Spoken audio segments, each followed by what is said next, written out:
Is this working? One, two, three. Hello, hello, hello, everyone, and welcome back to Pokemon D&D Ice. After our I don't know, our hiatus, we're back, and the cast looks a little smaller than it did when we last left, doesn't it? There's only two people, or there's three people here, but yeah, and that's because uh well, I guess I should ask first. Like, how did the vacation go? Are you guys good? Oh yeah, vacation was better than I expected it to be. Yeah, that's pretty good. Just, holiday break and all that. So, What's really weird is having the screen so scrunched with so much open space now without Bree and Sigurd. Yeah, there's a little room to breathe. eh. We can replace it with more Sinbad. Wait, Yeah, no, he's multiplying? just double you up exactly.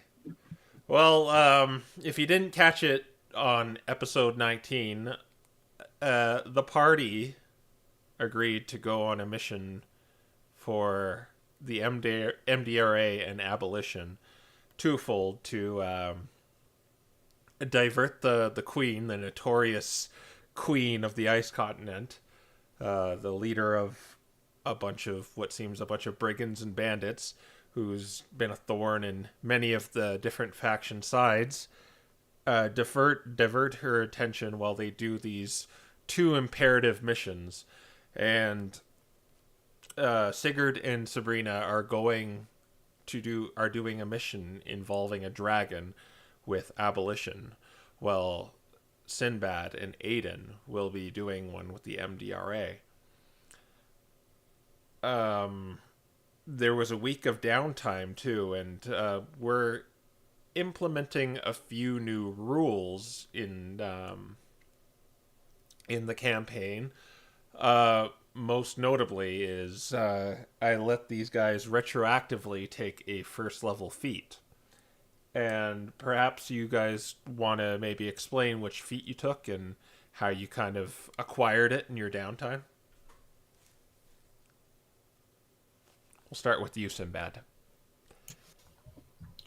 All right, well, during Sinbad, he just kept playing games and then he started practicing for the first time in his life, and it seems like the two have started working together. His ability to foresee outcomes with games has actually started to prove more useful in his daily non-gaming activities. So Bree's getting through to him. He's becoming a little bit of a study despite not wanting to. And so that would be the Oh lucky yeah, feat. the lucky feat. And what is that? That lets you just basically get advantage or employ disadvantage on enemies.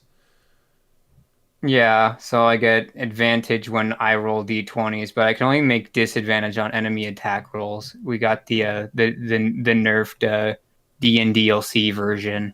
I mean, Yeah. hey, it's pretty warranted. Still Nerfed. pretty good. It's basically having inspiration forever. And what did Aiden pick up?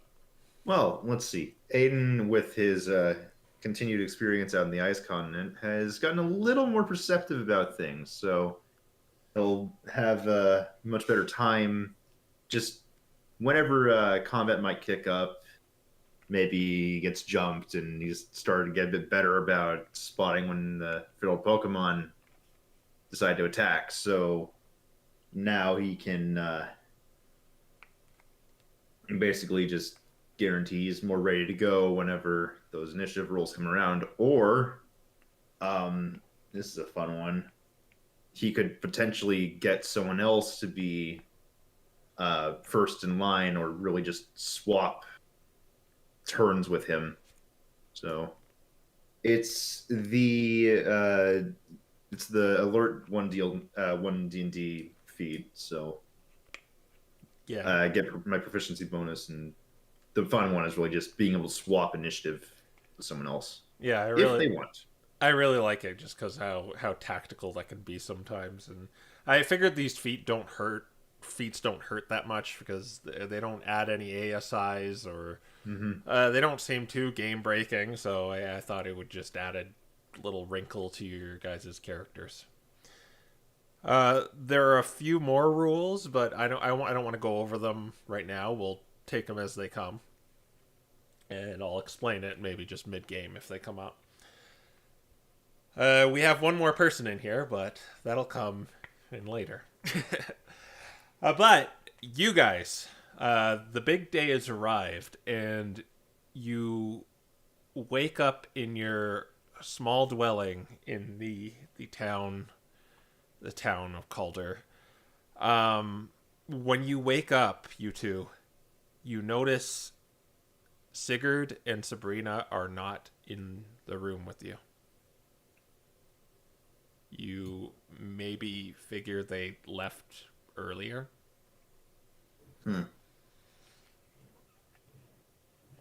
Did they have a longer trip to take than us? I don't know. And I'm going to hope this is a good thing.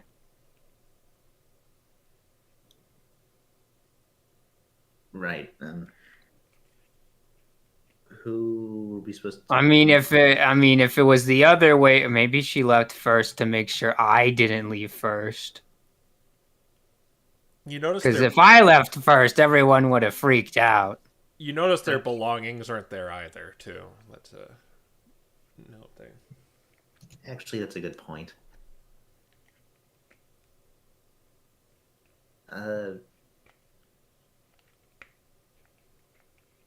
Who do we have to meet with again? We just head out to. You probably imagine you just go to Estelle. Yeah, I was gonna say. Like, well, we're working with. Oh shoot, he's gonna look at the door and see if Sabrina took the ward with her. I'm going to assume she did. Yeah, I will too. So he's gonna see it's not there and be like, those guys. So let's go visit the other person. He's just gonna walk out the door. Okay. Just start going towards Estelle in the hope that Aiden figured it out. I guess, yeah, Aiden's just gonna follow after, but I don't remember if I ever mentioned this, but there was a new infusion, so I'm marking that one down. Okay. Yeah. When you leave your dwelling and maybe lock it up, you're probably taking everything with you, right? Yeah. Okay. Yeah. We're gonna be going, so Unless you're leaving money in the daddy bank. You notice over this last few weeks, Calder's looking a little more and more empty after the fiasco with the attack. Right, there was like 50 some Pokemon leaving, weren't there? Yeah, and it wasn't exactly sprawling, but it looks very noticeably more barren and empty. But you do see a familiar face, and you see kind of an odd sight.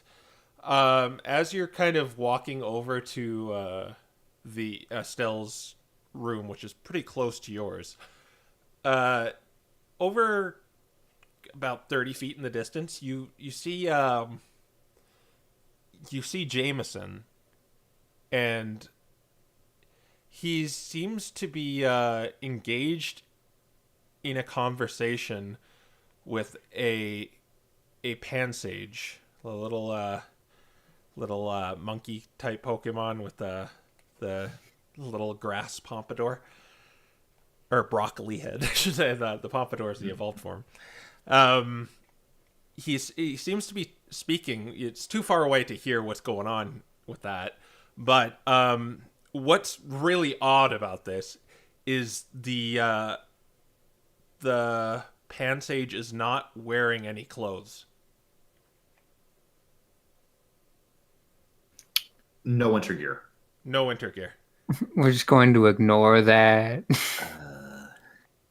Uh, you know he's gotta be freezing, right? Well, last time I started asking questions to some green guy, then it didn't go so well for us. So we're just not going to do that. Were they in front of Estelle's house or like on the way? No, you kind of see them down the kind of avenue. You kind of walk a little past Estelle's house to get to them. All right, well, Sinbad's just gonna keep going to Estelle's house then. Okay. Well, I guess Aiden's just gonna follow. Okay, Since- you're going to Estelle's house? Yeah. All right. So you notice the Gullark on the kind of hunkered down at the side of the door. You give it the few knocks, and she lets you in with her her usual dodgy, suspicious manner, where she kind of waves you in, and you guys walk in, right? Yep. Yeah, and she shuts the door, and it seems like she's not alone in here. There's another Pokemon in here with her. A small winged bat-like Pokemon.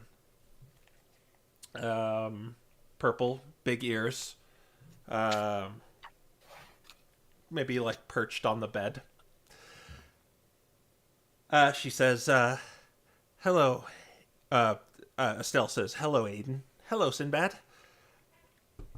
Are you ready to undertake this mission for us?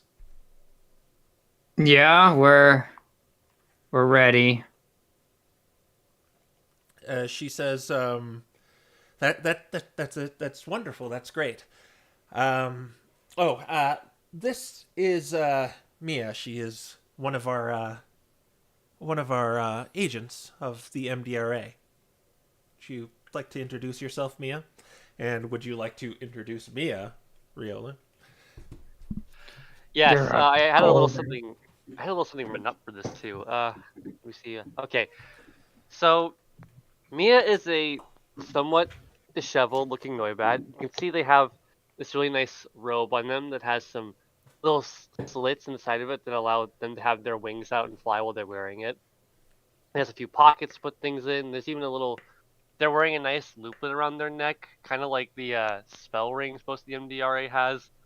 Though you can tell these are all clearly provided by the MDRA, and not something. Well, they do own it, but it's not like they bought it themselves. Because underneath that, they're wearing only common garbs you've probably seen on any number of the visitors to the ice continent.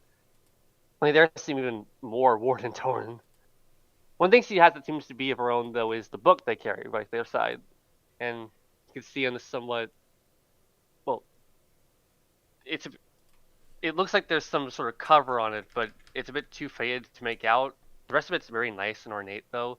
It's nice jet black, intricate patterns. It looks surprisingly fancy. Probably a spell book. Yeah. And so I imagine she'd hop down off the bed after this and then go, hey, so you two are the freelancers? Yeah. I guess freelancers is a pretty good way to put it. Yeah. We are free and lancing. Okay, well, I heard you guys do pretty good work for the, most of the factions. So, yeah, I'm holding out good hopes for our mission. They're kind of just fiddling around with their wings a little bit. Estelle cuts in and says, it's very simple what we need you to do. The other group, from what I know, they've left already. But you three are to go to the forest at the northern end of the continent. Following up on Kleiman's research, we know that the flour required to make the concoction to stave off the cold is in there. We'd like you to get a lot of those flowers, as many as you can. 1 or 2 is just not good enough. Just find as many as you can, and of course, if worst comes to worst, you can retreat. But we are willing to provide you 100 gold per flower, but it will be divided, cut in half for our own agent going with you. She gives a little nod and goes, you guys have bags of holding with this kind of thing, right?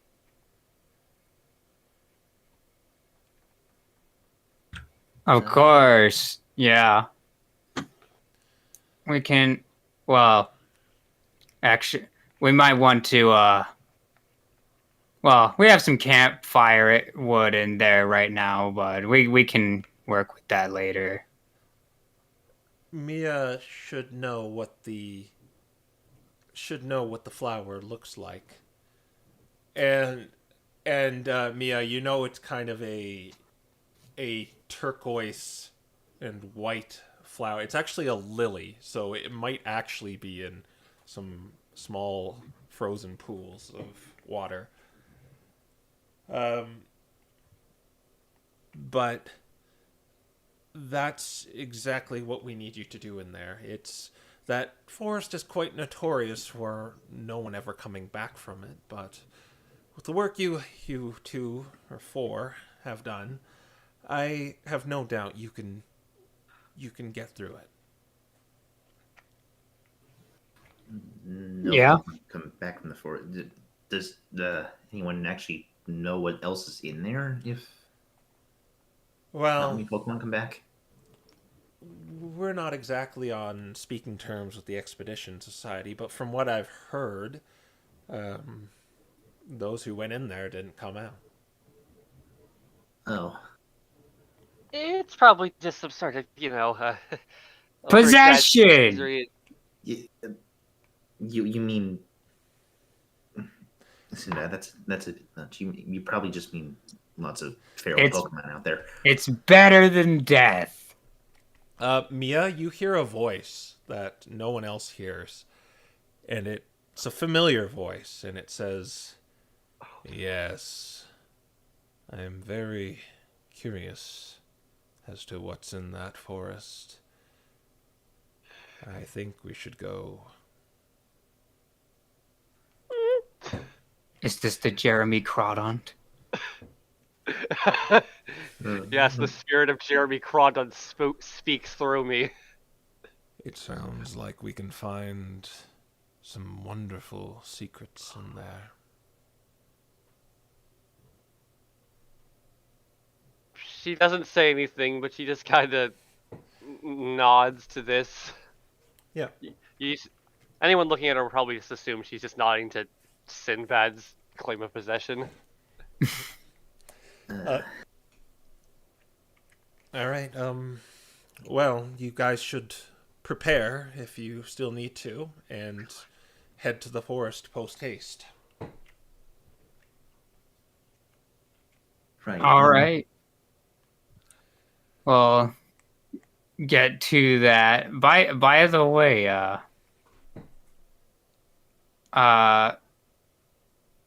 during the invasion, where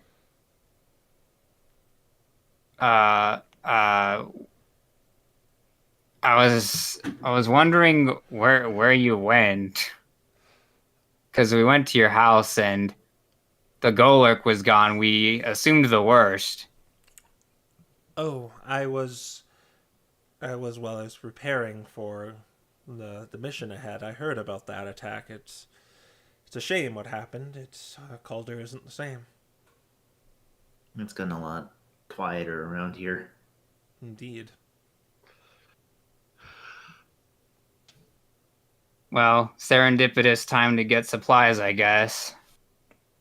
Yes.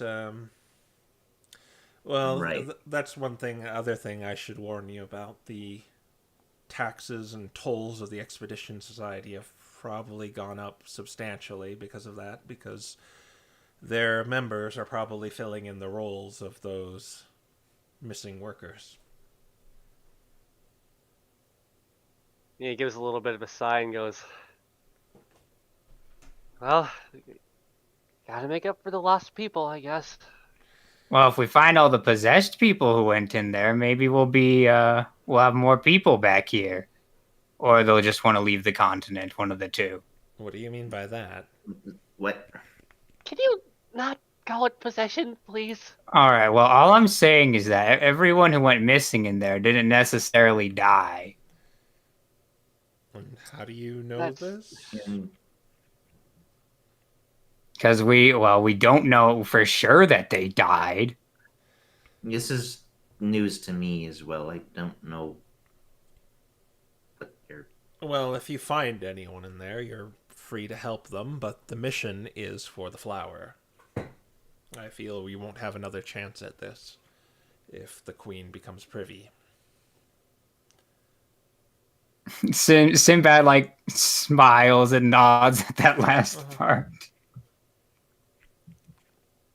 Why are you Right, smiling? well, since it's just going to be us three, it actually might be good that we double check supplies. Remember, we're not going to have Sabrina's ward or hut. Well, I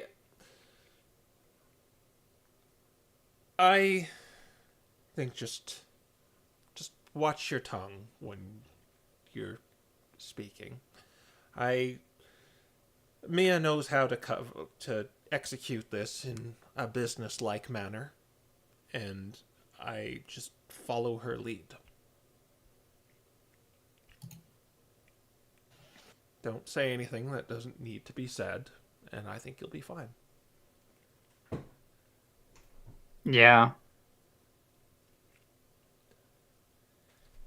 Well, hopefully we don't run into anything and it's a boring trip. Well, I guess we can only hope.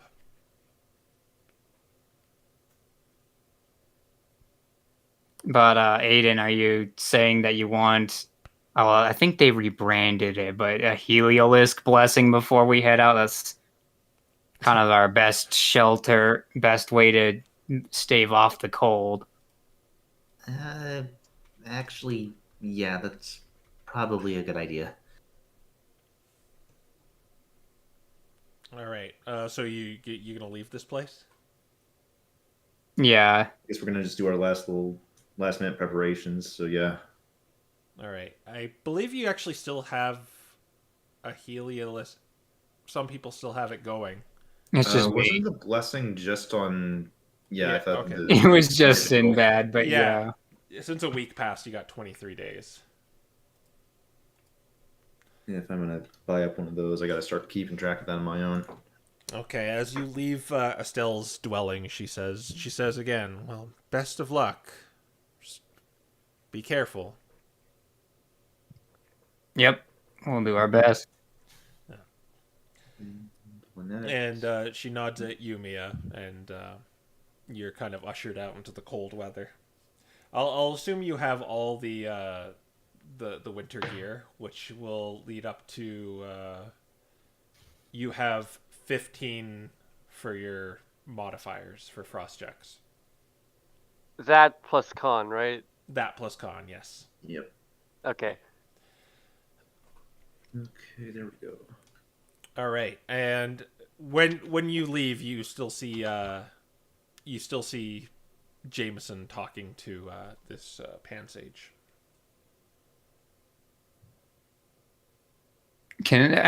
This is dumb, but can I see how into this conversation the pan sage is? He seems really into. He seems like he's dominating the conversation. Actually, Oh. Johnson, find a friend. Or Jameson, what am I saying? He just looks at this situation, just goes, "Is that pants age not wearing any pants?" Yeah, this is suspicious too. Do you? Yeah. Actually, at this point, I guess we'll maybe go up and just say hi to Jameson at the very least, since. We'll do that quote unquote casual walk by. Well, where we just walk by and go, "Hi, Jameson." Are you just gonna interrupt their conversation, or are you gonna? Well, maybe Try not to- interrupt, but at least sort of I mean, walk up if and they wave. Yeah, walk up and wave, and then if they engage with us, we'll engage with them. If they don't, we'll just keep going. Mm-hmm. All right. So when you walk up to them, it seems like this pan sage talks in a very refined manner, and it seems like he's Jameson's kind of doing the nodding while this other Pokemon is dominating the conversation. And Oh, no. he's saying something along the lines of like, "I think it's very commendable you are helping your dear mother. That's something that a good son like yourself would do. What was your Sir Jameson? Yes, and that's when he sees you. Jameson sees you, and he goes, "Oh, hi, Sinbad. Hi, and oh, and he kind of Hi. like shuts up when he sees you, Mia." Hi, Jameson. This is Mia. We're going to be taking an expedition out here. Kind of a long story, but that's Mia. Mm-hmm. She just gives a little wave and just be like, "Hey," and then kind of looks at the pan sage again. Yeah, And that's when, before Jameson could say anything, the pan sage turns over to you and says, "Oh, are these your friends, dear boy? It was Sit?" And that's when he kind of looks at you, Sinbad, and looks at you, Aiden. I think I saw you in my dream. Yes. But you would be Sinbad, and you would be Aiden, is that correct? Yes. And that's when he kind Or of... Little Green. We call him that too. no, we're Well, not. if you going- prefer to be known as Little Green, I shall call No, you no. such. And he just kind of forcibly grabs your hand and begins shaking it vigorously. Pleased to meet you. I am Rathonatrix. I'm like, nice to meet you, Rafonatrix. Rathonatrix, yes. I know it's quite hard for you to... I mean, it's just hard to pronounce. Mia. Right. There's something suspicious about him. Perhaps after we're done with the forest, we should find out one way or another.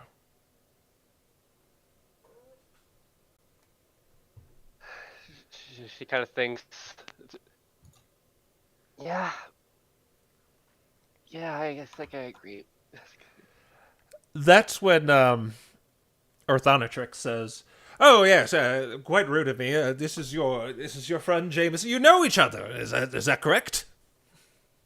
Yeah. "Oh, quite.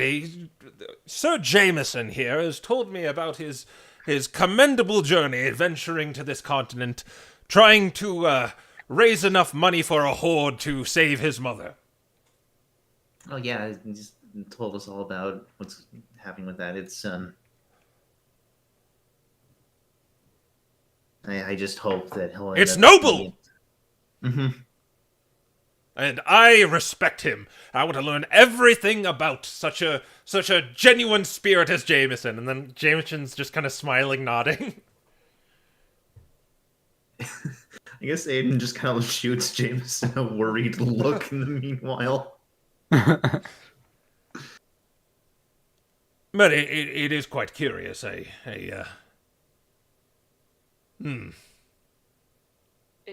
if I and she speaks up, if I may be, it just takes a minute to think about how to word this in a way that might appeal to raw Rathonatrix! My name is Rathonatrix. Rathonatrix. Better. How do you spell that?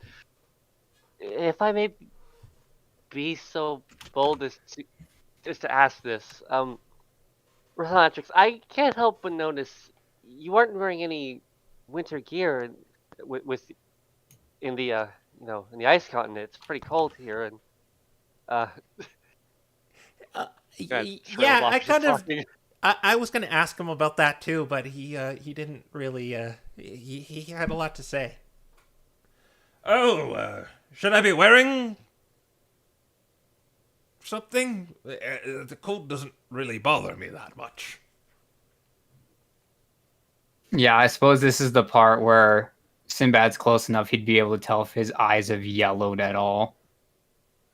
If You know, Rathonatrix? if he had taken the yeah, because if he had taken the potion, his eyes would have been yellowy. Do a insight check. All right, here we go, guys. First roll of the day. I'm like, insight. 23. Oh, 23. Okay. So his eyes are not yellow, but there is something just odd about his eyes, though. It's like they don't really match that of a pansage. Huh. Wait a minute. Wait a minute. Well, are you looking into my eyes for a reason? Is it? Well, if you make eye contact, that's how you learn people's faces. That's when he goes like right up to you and starts looking into your eyes. Ah, I see. Sinbad probably at this point like flicks his tail like to Aiden, like, go do your thing. I might be here a while. I suppose. May I ask what you three are doing? Yeah, where's Sabrina and Sigurd? She hasn't given me any the head messages anytime recently. Oh, they went to go get other supplies. Currently we're just going out and getting some supplies out there. He's lying. Sinbad cocks an eyebrow like, I mean, you do realize this place is full of natural resources, right? Oh, no, I could just see you're lying. But if you have a reason to keep secrets, I shall not pry on press. I'm sorry. Can I interrupt here? I would like for Mia to use one of her invocations to cast detect magic at will. It's detect magic. Yes, there is magic close by. You're gonna, and it's around this guy. Yeah. And it is a transmutation.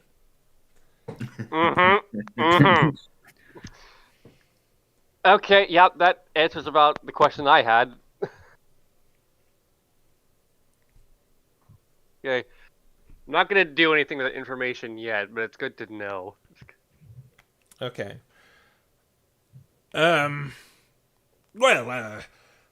Perhaps you could give me a trinket to commemorate this meeting we just had. I'm actually looking for a friend of mine. Have you met anyone named Pandora? No, I don't think so. Doesn't sound Out like of a character, is Pandora's box like a thing in PMD universe? No. Okay, so we don't know that then. That's a Greek thing, my guy. name. Well, if you ever see her, tell her I am looking for her. All right. that's what I wanted to tell Sir Jameson right here, but I got so wrapped up in conversation I forgot to tell him. What were you talking about? Right. Oh, I was talking about him and how wonderful it is that he's here helping his dear mother. Yeah. You sound hoarse. At this point, since Sinbad mentioned Aiden doing whatever, I guess he's also going to maybe just try to pull Jameson away from the conversation too. But yes, I must be looking for Pandora. Like I said, would you by chance have a trinket you could donate to me to commemorate this, so I can remember this wonderful meeting that we had? Very wonderful. Yeah, I'm sorry. I don't think we have anything on us. And she looks to the other two. No? Well, that's a shame. I have this dagger. Wow, it's a really rusty-looking dagger. I don't have one of these. I shall remember you every day of my life when I look at this, Jameson. Thank you so much, sir. But I must be on my way. And then he begins He bids you adieu first, and then he begins walking through the empty town. This is the part where Sinbad's gonna start walking everyone towards the Heliolisk blessing, including Jameson, and be like, "All right, so true sight Zorwa potentially." Oh, he was a nice guy. People who want things to remember you by, the last person that I had say that has started spying on my sister constantly. Yeah, and he wanted a dagger. Also, this is just a thing I can do, by the way. There was definitely some sort of magic about that guy, like very strong. Yeah, no, that was transmutation stuff. I don't think he's actually a pan sage. We all kind of got that feeling, right? It wasn't just me. I mean, there was something definitely weird about him. Probably an illusion of some kind. Again, possibly a Zorwa, but right. That's neither here nor there. I mean, either way, let us know if he does anything weird when we get back, Jameson. If don't go out of your way to talk to him or anything, but just if he's. I mean, obviously, he was talking up a storm. I'll watch him. He seems to be, and as you look off in the distance, like some of the few members still left, it seems like this guy is talking to them too, and he seems like the same thing is happening. He's in this conversation where he's kind of dominating. That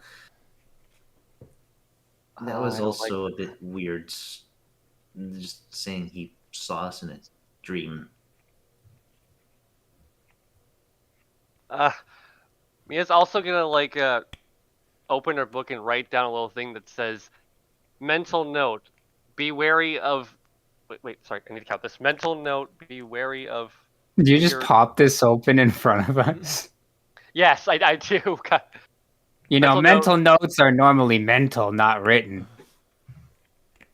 And she looks at you. Oh, yeah. Don't mind me. This is just I'm writing that guy down. I want to be sure I don't forget him. And so she writes in the book, mental note: be wary of strange pan sage asking for trinkets? ? Yeah, I don't think I could end up forgetting him. Well, I guess I can watch him. I mean, it's my duty to watch Commander Apollo's a cabin, and I'll see if he's walking around, and it seems he's just talking to people though. But I can report that, and he kind of salutes you. Well, it's more that he's talking to everyone, and he's asking everyone for something that he has, and he's Suspicious magic aura. When you look back over, it seems like the Arkin that was talking to him gave him a safety pin, and he seems to be like looking. He's like holding the safety pin up like it's like the Holy Grail. Huh. Remind me to wash my eyes. But I don't know if he touched them or not, but I don't want to find out. Anything he touches is officially contaminated. Right. Okay. but with that over, Jameson says he'll watch him, and he goes back to his post.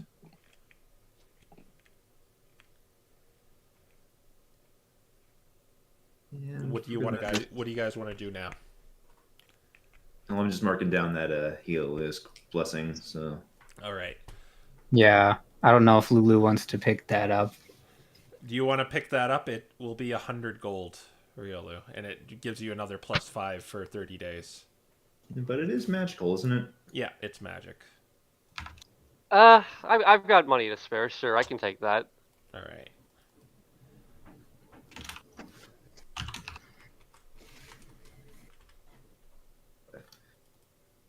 All right. Neat. All right. And is there any other supplies you want to pick up? I'm like, I think that's everything, unless someone has some shenanigans they want to do. I think that's everything I need. Okay. So you begin heading out early in the morning, and it's Actually, before we do, I'm going to ritual cast Water Walk. Oh my gosh. So I don't want this guy following us. So another rule it came up is we opened up rituals to everyone because why not? So roll a d4 for me, please. 2.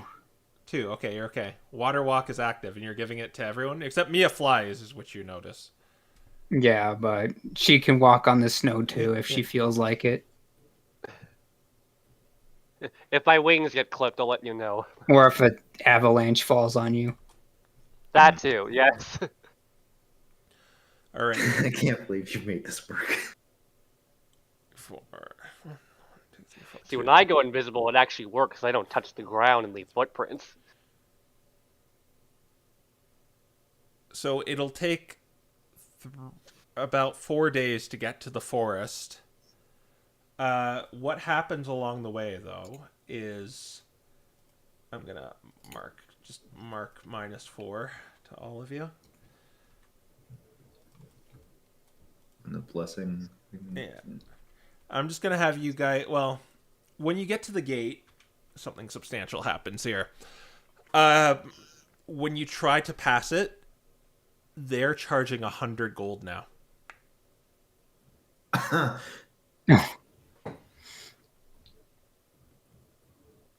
Wow.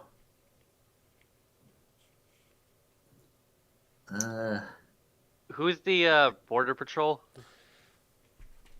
It's the Expedition Society, but if you want some specific Pokemon, you got a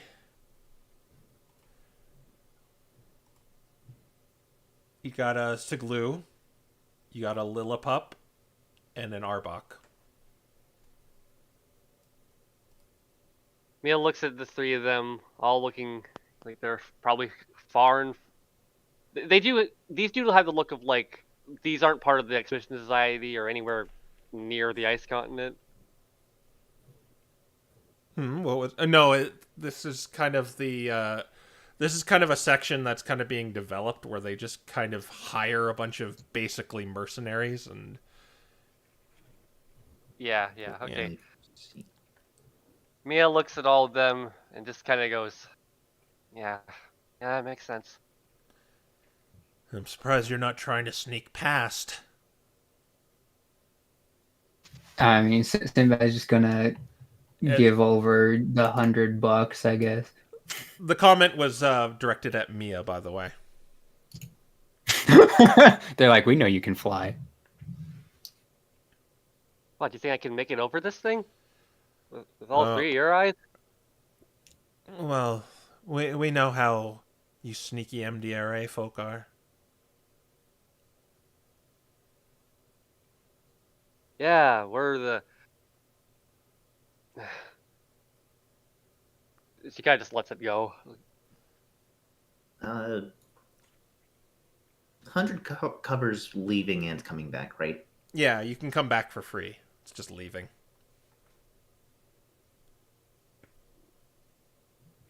Why even charge that much for people to just leave town in general? I mean, To incentivize people like that one kid from leaving.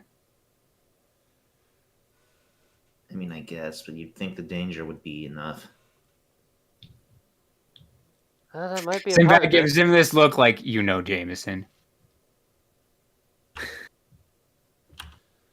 Well, are you gonna pay, or are you just gonna stand here? Well, I already paid. Yeah, Aiden hands over the 100 gold. Do you, Mia? Oh, yeah, I do. Okay. They open the gate, and you are free to go to the harsher climate. All right, so I'm just gonna do one frost check. So let's just see the weather first. 3d20. Oh wow, it's a cold day today. Oh my. Hey, that is a what kind of check? That's deathly cold. Oh, plus 35. The check is I blame this on the pan sage. I might actually be fine. I'm okay. like, 10, 15, 20, 25, 30. I'm soul stoning this sucker. Okay, so that's another 5. So it's a Constitution plus your winter gear. You can apply stuff before the check, not after. If you have anything that can help you here. Yeah. Alternatively, you can hold back, but you'll lose a day. And something bad might happen. I'm gonna leave that up to you. Oh, There's a 39 pass. A 39 does 35. pass. I guess Okay. you're pressing it because you're old. well. I guess I get to roll now too. It's 35 you need to get. Yeah, soulstone lasts for a week. You know what's funny is I have all these extra buffs, luckily. So You got yeah, it. I'm fine. 47. And Mia? Do you need a soulstone? I might. I only have. Let me look at this. So it's 15 base on the winter gear. And then Plus you have the plus 5 from the Heliolisk. So it's So 20 it's right now. 20. Plus your con. I should have a 23 to this. It's a con saving throw too, so If Oh, you have that I'm saving like- throw, yeah. No, not that. Not in that saving throw. Okay. So just 23? Yeah. I'm Do you gonna want- spot you a soulstone, so it's a 28. Oh, thank you. You now need a 7 or higher. Okay, Parser, we're good, right? Be nice to the guest. yeah. Yay! All right. Despite this is probably the coldest it's ever been, you brave your way to the northern end of the continent. And do you want to enter the forest from any particular direction, or are you just going to go the most direct route to the southern end?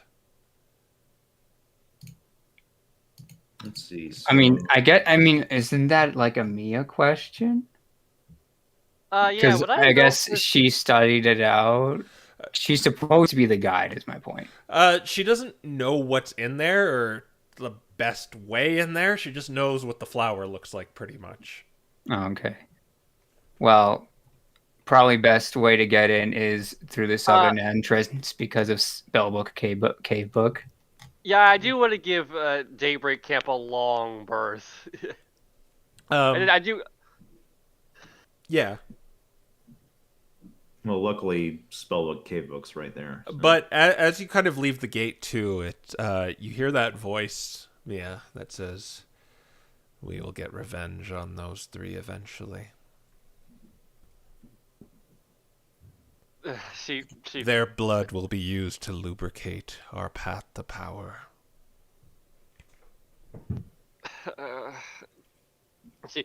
She does groans in this and just thinks, I don't like it when you talk about our path to power like this.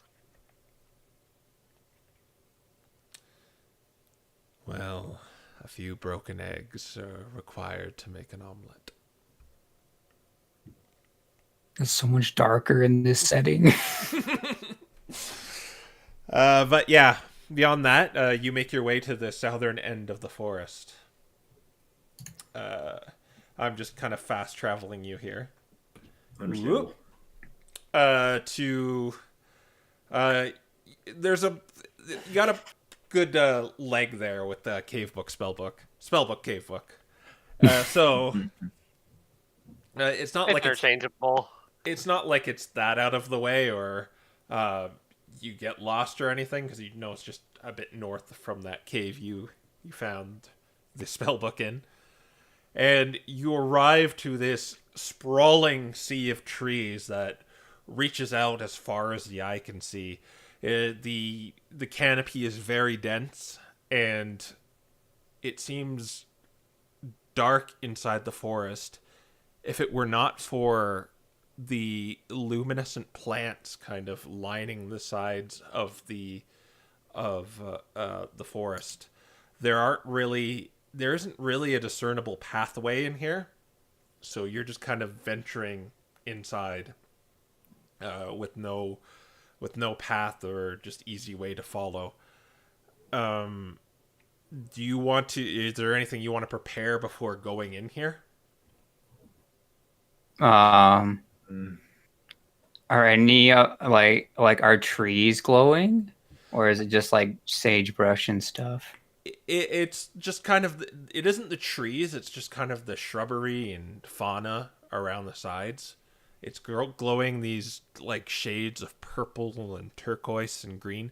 It gives a very twilighty feel when you look inside the dense forest. So it would be dark, it would be pitch black if it were not for those plants. Okay. I'm gonna take I'm gonna start snapping off twigs from these bushes and see if the ends of the leaves stay on or not, if they're removed from the plant. When you break it off, the end, the kind of branch is just kind of goes back to it like dies in your hand. It wilts and just like crumbles in your hand. Oh, it just turns to dust? Yeah. Well, so much for sister snacks. Okay, maybe removing the flowers might be harder than I thought. It is Really? very thin here. This is a thin place. I require you to go inside.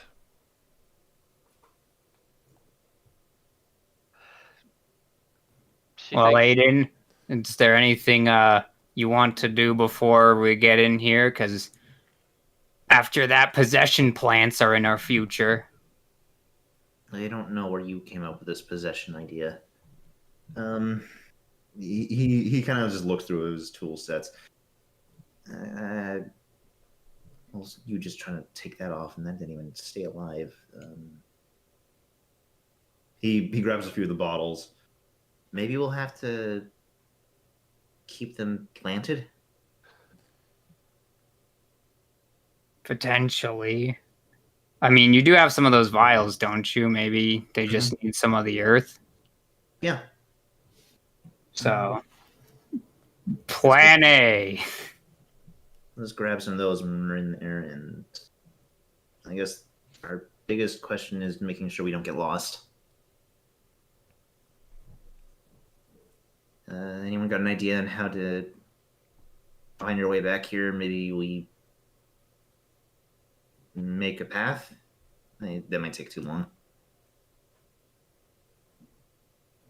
Yeah, well, I think we should be fine with navigation. I mean, one of us can fly, so navigation. Yeah, I can. And she briefly looks up to see how high the trees go. They go up about 30, 40 feet. But you know flying too high is not that good of an idea here. Because more altitude means the colder it gets. But But- I don't know if I can. But you can definitely do as they suggested and check. It just means flying too high is going to not be very good for your wings or force you to do another frost check. So if I cheat, I might suffer exhaustion. Okay. Yeah. She kind of looks up at the and remembers how the freezing cold it was just to get there, and just thinks maybe we can save that as a last resort idea. Ideally, yeah. In that case, I'm going to have Mechro stomp stuff down. Just mark the territory. Just like if he's just stomping into the ground, make sure he's leaving cuts into the ground that we can try to follow our way back. Okay, so he's going to be very heavy-footed. Okay. Unless, no. So are you just going to make the plunge into the forest? I don't think we have anything else we really want to prepare here, unless. Yeah, let's That's always do it. my idea, is making sure that Mechagos is making a sort of path back. Okay. All right, so you're gonna go into the forest. You're just gonna walk into the forest now. Yep.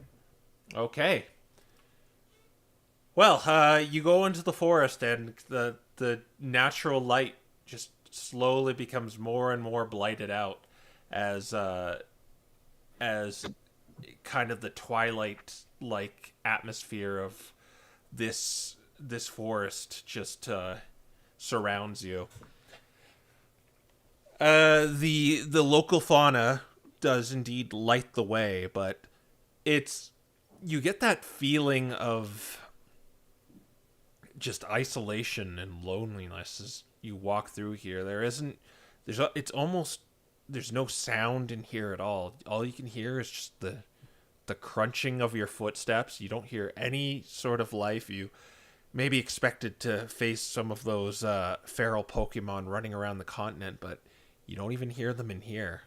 It just feels like you're alone, but you look over to your shoulders and see your friends there, and that's what kind of snaps you back into reality. But you're kind of wandering aimlessly right now because, like I said before, there's no path for you to follow. Doesn't look like there's any landmarks of any kind. So you guys are going to be attempting to look for these flowers.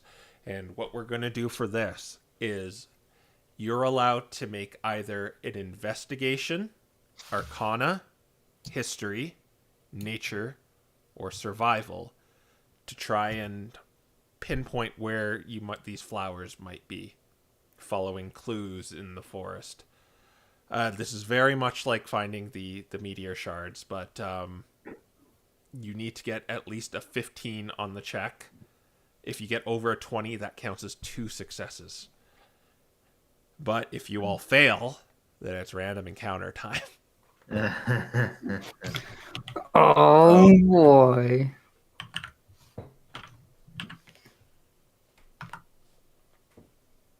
There's one fail.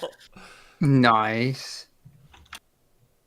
This is the part where I dump out about 1,000 decks of cards. Why don't we use that as our breadcrumb trail? This is our breadcrumb trail now. They will scatter across the wind. All right. Are the other two going to go for it?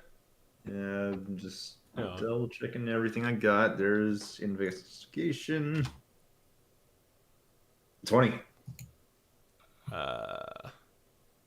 That's 2 successes. No. All right. That's 1 success. All right. 3 in total. So you venture through the forest some more, but it's kind of maddening, really, as everything kind of looks the same, and you're just kind of hoping the next turn around that big tree there's something different, and you keep just finding the same things over and over again until you start seeing some natural light in the distance. It seems like some sort of clearing. I think we're going to make our way towards it. Yeah, this is where the possession plants are. All right. So as you go towards this clearing, it seems like it's on a small cliffside. And when you reach the edge of it and look off into this clearing, you notice there is a pond in the middle. And how are you guys approaching the end of this? Are you being stealthy, or are you just walking? I mean, Sinbad would probably just be walking, but he'd also not exactly get close to the water either. Aiden would just be walking. Okay. So when Hey. you... Oh, what are you going to do? So I just wanted to say it is kind of hard for us to be stealthy with Metagross like boom, boom, Tong, boom tong, behind tong, us. us. tong. Yeah, and he is walking heavy-footed, so... all right. Yeah, you walked to the end of the pool. Or the plateau, and you see kind of a small lake at the bottom. It encompasses... it kind of encompasses this clearing. But you see a figure in the middle of the lake. There is no land or foothold or anything in the middle of this lake, but this figure is standing in the middle of it, touching, kind of feeling what looks like this turquoise and white lily flower. And the figure notices you, and it plucks the flower and begins running with it. It is a Vulpix, a white one. It doesn't seem feral, but it looked kind of disheveled. And it picks up the flower and just runs off in the forest, like in a hurry when it sees you.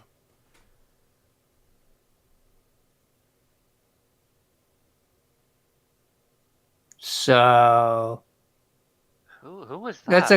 that's a climbing one, right?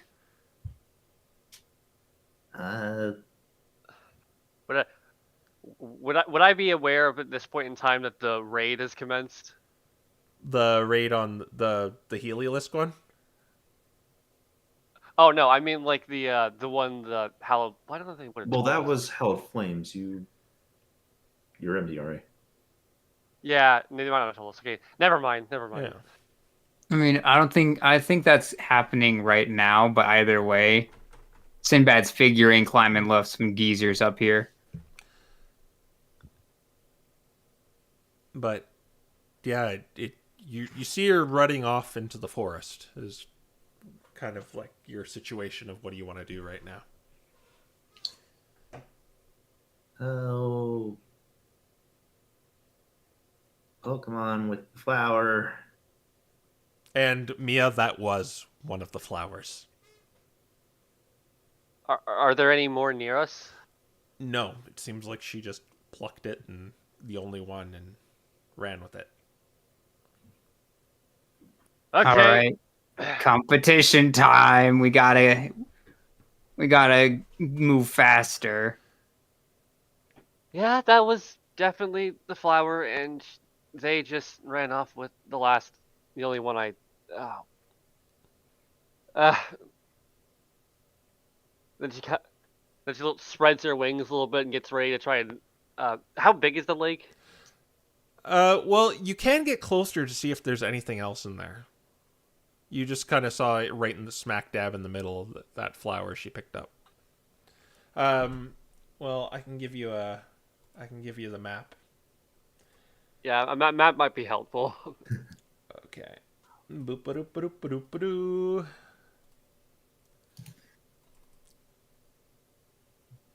All right. So we had these two. And she kind of is running off with it. So she was standing on the water too, Yes, right? she was standing on the water. Okay. Can I do my Eldritch Sight again to see if this was water walk?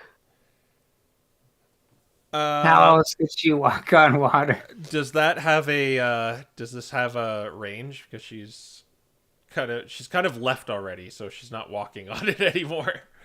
I mean, I'm effectively casting Detect Magic, so I think it'd be a 30-foot range.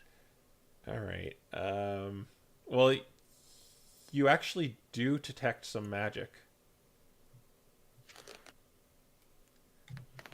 It's you don't know where it is. Well, you detect magic within 30 feet of you, is what I'm saying here. The place is definitely magical. What?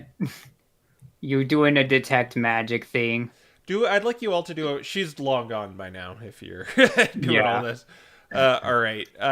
Do a perception check. Does this involve hearing? This involves seeing Okay, so Is I this don't get. everyone or just Mia? everyone. And 15. Okay. Decent.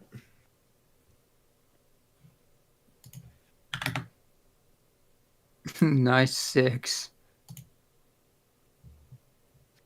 All right. Ah, Oh, gosh. What did you get, Mia? 6. Was that a net one? No, no. Okay. Well, All right. So Aiden, you look over to the left and you see another flower that looks very similar to the one the Vulpix took away, except it's just turquoise. Guys, over there. And he's going to point at the flower to the other two. Is that what we're looking for? It might be another one. It's no, not no. white. Unless she took the white out of it. Or painted it. Although I don't know why she'd want to do that. Is the flower like in the lake? It's on kind of the edge of the water. It's kind of like 10 feet out.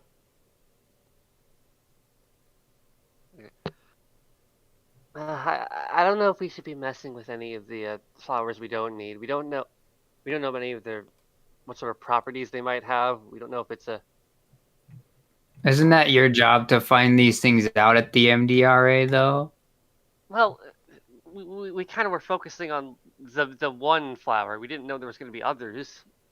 Yeah, but what if this one, like, it makes you shoot frost lasers out of your eyes? Could be useful. Gonna move closer to the shore.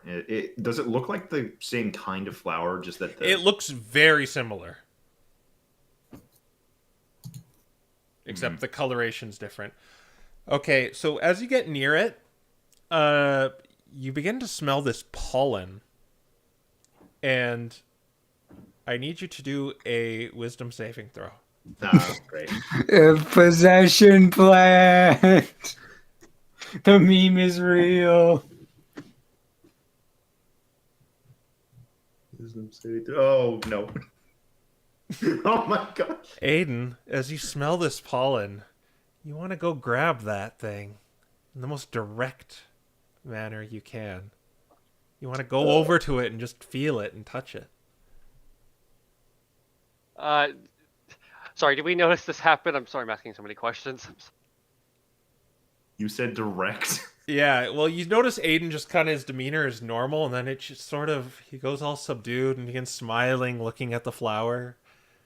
Like, it's kind of like the one ring right now, Aiden. You really want to go touch that lily. As Mia was about to respond to Sinbad's claim of the flower making you shoot ice lasers, with that is ridiculous. She said notices hit the Trico and like takes a step closer and is like, Hayden, are you all right? He's not responding. Yeah. Aiden. He steps in the water, just falls down, and I need you to do a frost check. Oh gosh. Without my magical stuff, correct? Without your magical stuff. That's surprisingly still decent. And Mia, you're within 30 feet of it now. Oh god, no. I need you to do a wisdom saving throw. Why do I do this? Sinbad right now is just like, I knew it. I almost typed that in wrong. That's a minus 15, not plus. Wait, oh, darn it.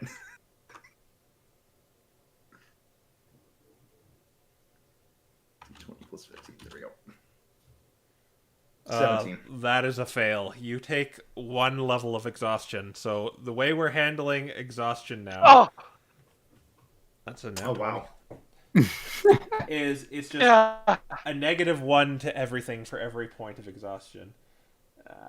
I'm just going to record that. Nat 20 of Mia. Yeah, you feel like kind of like this thing tries to possess you, to, want it, need it, but you stave it off. But Aiden, you get to make another wisdom saving throw with... Yeah, just another wisdom saving throw. And -1. No, it's going to be worse.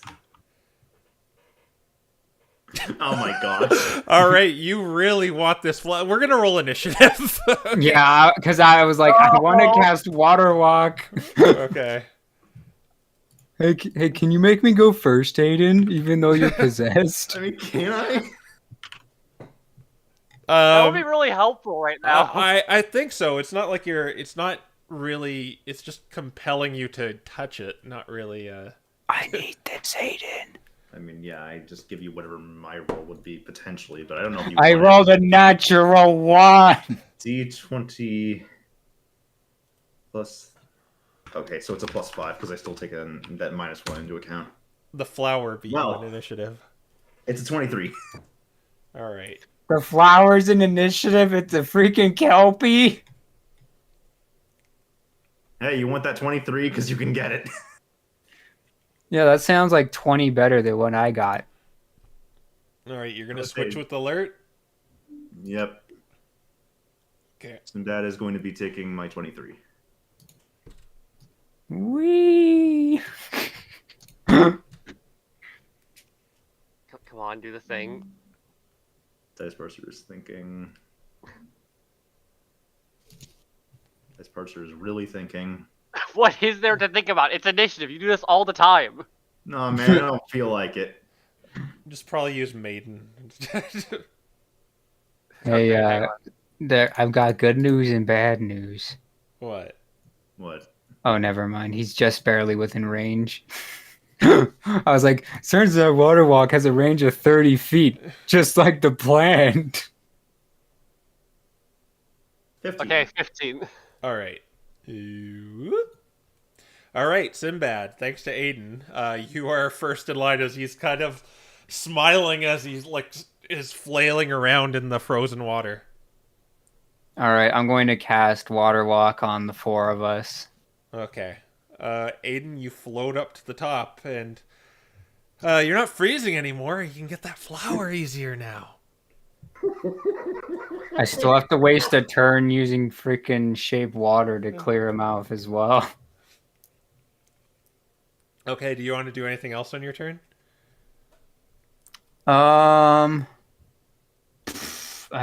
don't think so. Okay. Mia, I already made you do the check, so you're good this round. You could get closer if you wanted to. No thanks. I'm gonna move back actually. 30. Okay. Yeah. Mia's gonna immediately like go back away from this flower. Briefly turn to Sim and go, "Okay, you know what? I take it back. Maybe it is possession." And then let's see. Ugh, this might hurt. Sorry, and she's gonna attempt to Burn cast. the plant. She's gonna attempt to cast Sword Whip on Aiden to try and pull him back toward them 10 feet. Okay. I mean, that's It's an attack roll? Or a saving throw? Yes, it is a spell attack roll, I believe. you're looking to beat a 16. Okay, so this should be +9 because of my thing. Should I still use Maiden? I think Dark Spicer is still thinking. Dark Yeah. Spicer. I think it's dead. Yeah, okay.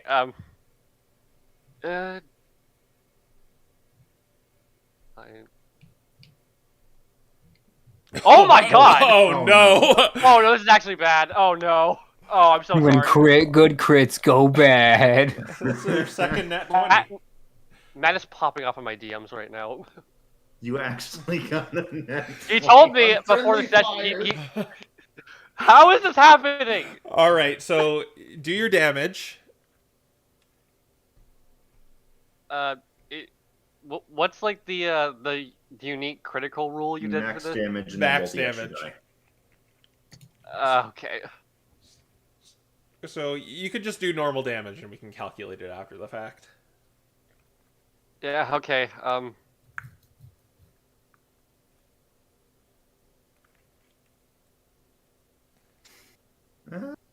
right, so it's 2d6 damage.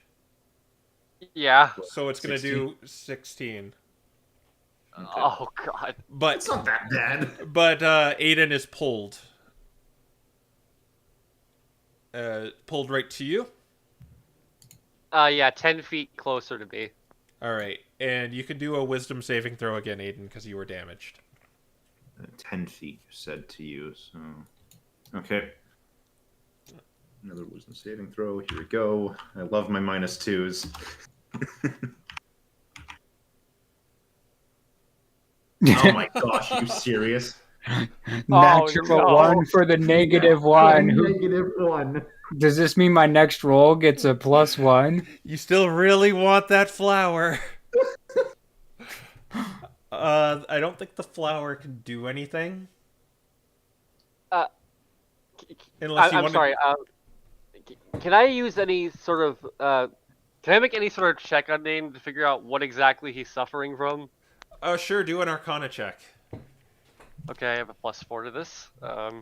Magic flower possession. Or history. History works too. Oh, do I have anything better for history? No, it's the same. I'm actually better at Arcana because I'm proficient in it, so I'm going to use that instead. Okay. Oh my 30, god. 20. So you know that he is suffering from being charmed, and he seems like this charm is just compelled to go touch the flower, and probably Uh, could do a perception roll as well, since you're studying this environment. Okay. Actually, I'll give it to you because your Arcana roll was so good.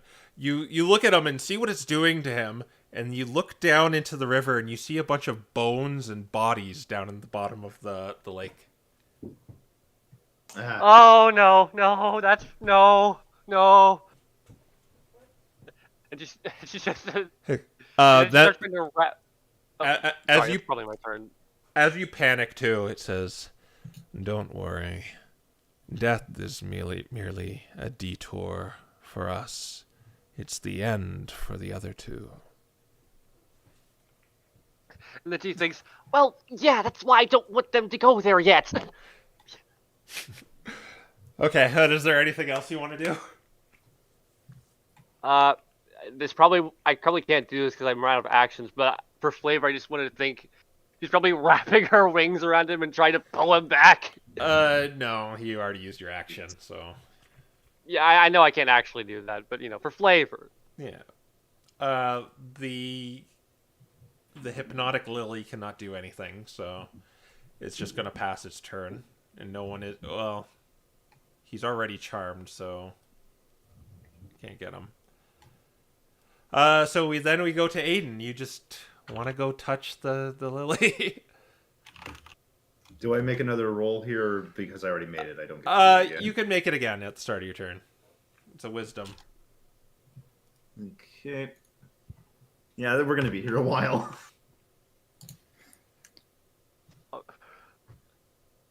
Okay. 17. It's only 10. So Okay. yeah, you shake it off and realize what you're doing. You're soaking wet, and why were you going after that stupid flower? You almost drowned and froze to death. He's wiping his face with the water at this point. It's like, oh hey, I think Get back here. Touch them. Get back here. He's gonna back up a little bit, back towards Mechacross, and More back here. Yep. No, he's gonna step behind the rest of the party at this point. Maybe try finding a way to dry off his clothes. Okay. I think you should only have -1 because you only failed the check once. Yeah, I'll make it one time. Yeah. All right. Now Sinbad's gonna be the blow dryer and get all the water off of him with shape water before it freezes. Okay. So you quickly kind of you soak them out or wring them out, and So I guess that does that mean then all my clothes are just dry again? I guess with shape water you could manipulate water and he could get it out, I guess.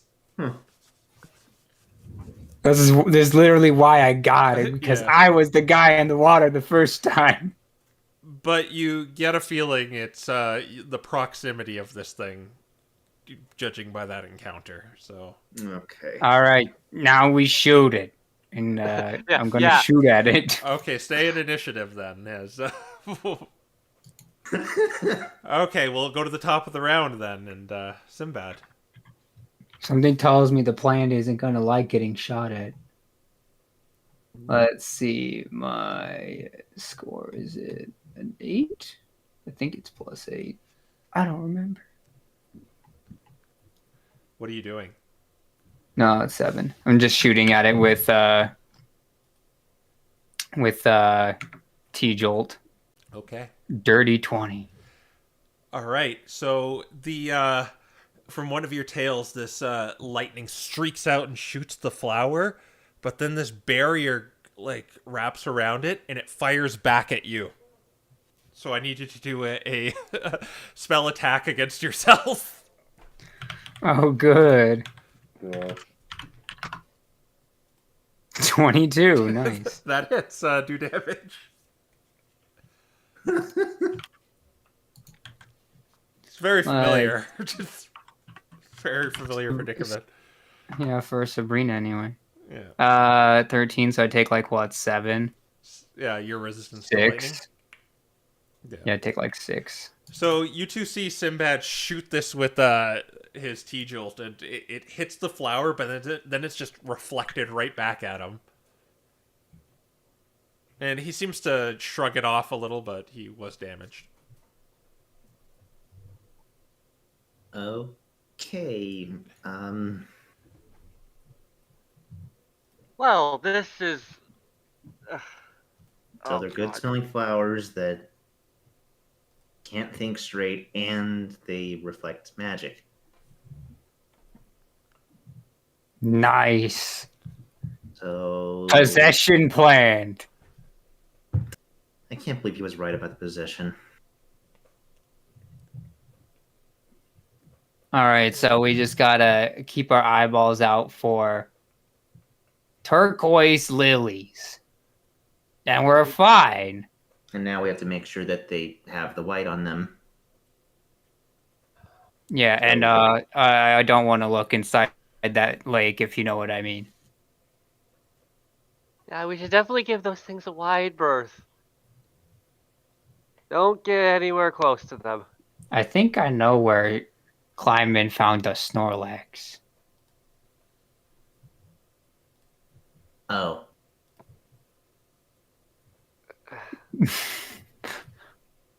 So, do we want to keep chasing that? I mean, why chase after her? She's gonna find plants before we do. We want to go a different direction than she went. Unless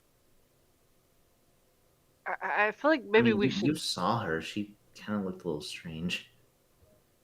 Was she in 30-foot radius of the plant too? Yes, she was, but it. Oh. I mean, so was Mia. Well, I was, but then I needed to make a save. Well, yeah, but what I'm saying is just because it's trying to possess you doesn't mean it possesses you immediately. Are you both True. forgetting that she... I'm not the only one who saw that the Vulpix looked off. Yeah, she's white. That happens when they get weird.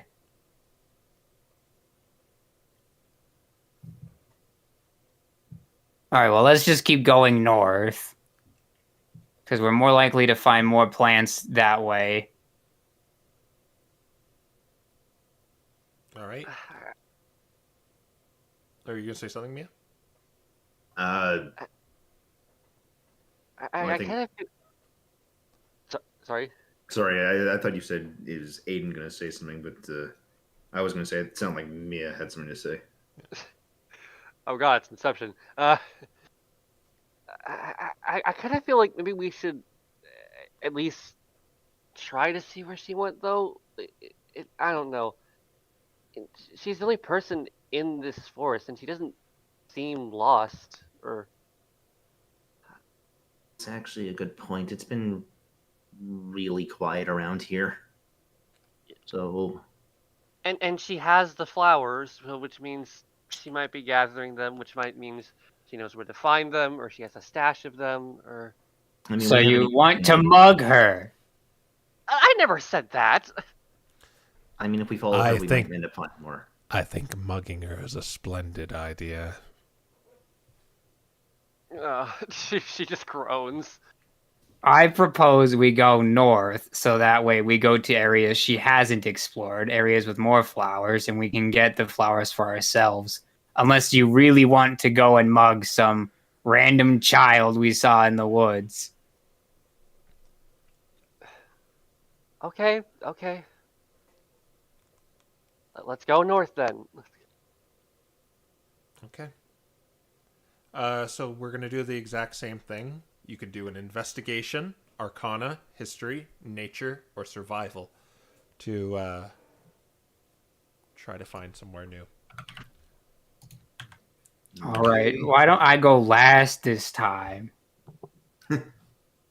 And I get to now experience the fun that is exhaustion. Thank goodness it's not a disadvantage anymore. That's one a fail. 17, not a 7. Oh, it's supposed to be 17. Okay, that's one success. I was like, how'd you get -5? That's Ow. I wrote the -5 instead of +5. Yeah. All right. I'm feeling lucky today. Not I'm very. feeling lucky today. I think you can only use it once because it just turns it into advantage. Does Yeah. it say advantage specifically, or does it just say It regular? does say advantage specifically. He right. Yeah, so we'll take So it's still a 12. 12. Okay. All right. So that's 2 fails and a success. That I need you to roll a d10 for me. Oh god. All of us, or just one of us? One of you. Who will do it? 7. All right. 7 flowers of death. So you go through the forest again, and it brings you back into that twilighty darkness. And as you walk through the dense canopy, you get the feeling that you're being watched by something or someone.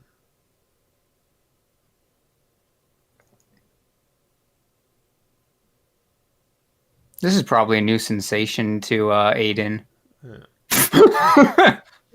The other two are used to having creepy people in their heads. Mm. I can't be the only one who doesn't like this place. Mia's gonna try and see if she can hear any sort of footsteps coming from them. All right, do a perception check for me. You can use hearing. Alright, and so I can roll this twice. I can roll. Yeah.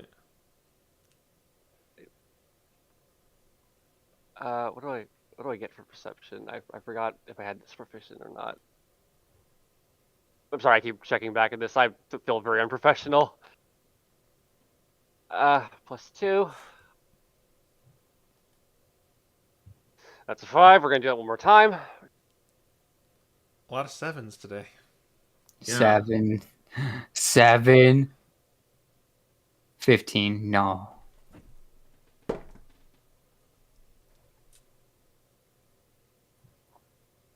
Do I get? All right. Yeah, I was just rolling there for something. So,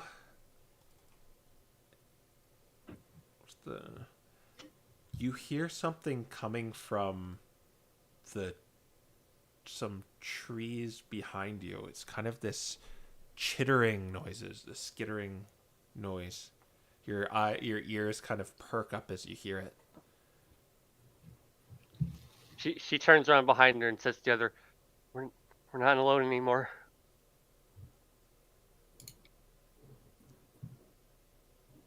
Something's here.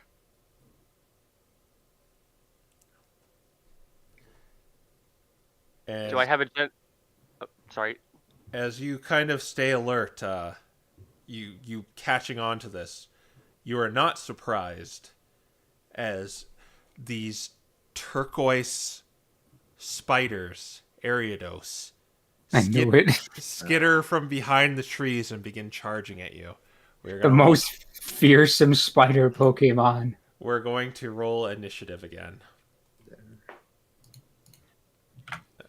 Don't touch the flowers. Nah, these are natural Ariados. Some jammies going. 17. Like, nice. Ooh. All right. Is Ariados a green shiny? No, I don't think so. I don't know. They got a 19. Yep. Okay. Cool. No, it's purple. We don't get shiny Ariados here. 17. They got It's 20. unnatural. They got 21. Do you want to go first or second, like before or after me? I mean, you can probably guess what I'm going to do. Flammable, small area. multiple enemies. Okay. Yeah. Where the heck did? Oh, right. No, we don't need the other one. All right, we're gonna go to the top of initiative with them. They are going to go up to Aiden and Mia. They're both gonna bite the two of you. The one biting Aiden gets a ground total of 15. It does not hit. That does not hit. Mia, this one gets a 19. That absolutely hits. All right, and you are going to take. Wait. Oh, Mechagross is going to deflect that as a reaction. okay. So it just doesn't hit. That's just basically its disadvantage. So. Okay, and then these two Ariados disappear.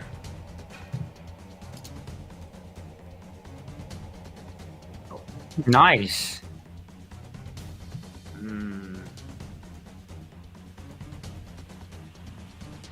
Okay, we're gonna go to Sinbad.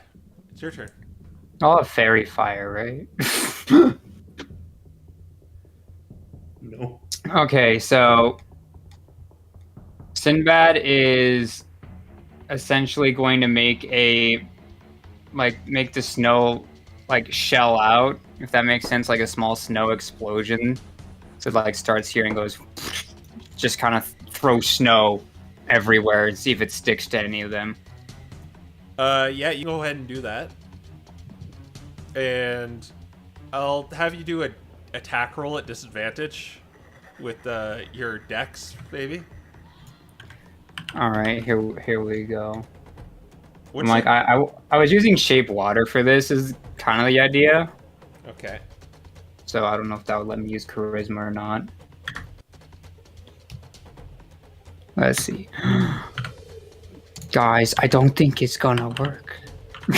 That's too good of a roll for Parch to give me it twice yet. So, as you're pretty sure you did a pretty good job kind of spreading the snow around, trying to outline them with it, but it's like they're gone. Just completely gone. What's your passive perceptions, everyone? Bad. 12. 9. Mechagross is a 16. Okay. All right. Then we'll go to your turn, Aiden. What's your initiative roll, Mia? Oh, yeah, I got a 3. Okay. I should mention I did want to move spread out a bit. Okay. Okay. This is a fun one, and I guess seeing that Sinbad's trying to throw the snow around, can I try to look for any footprints? Like if they've moved or if they've just straight up disappeared. Do an investigation roll. Okay.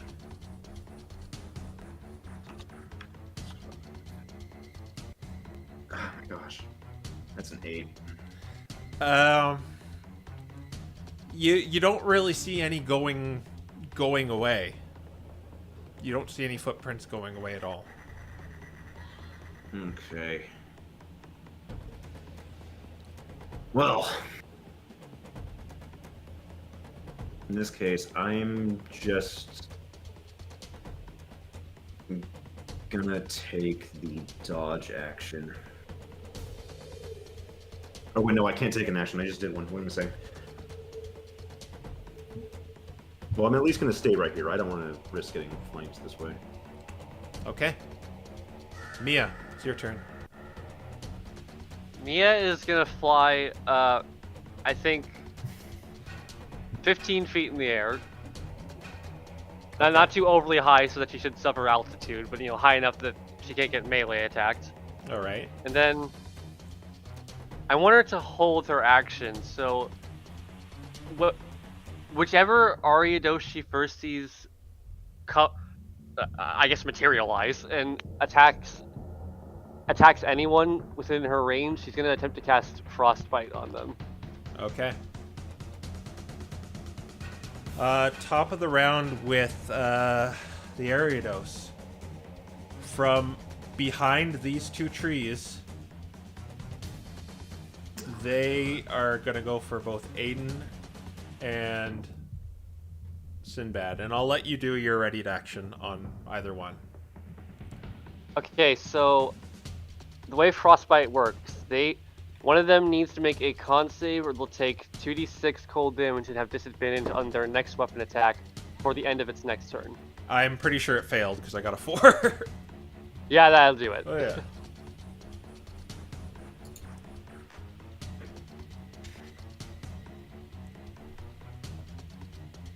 That's 7 damage. All right. So you stick out your wings and send some of the cold air towards this Ariados, and it begins to seize up as it goes for Aiden. It's going to do that at disadvantage. I'm pretty sure that misses. And the one going for Sinbad, it misses as well. And they both disappear. Okay. We're doing this fun.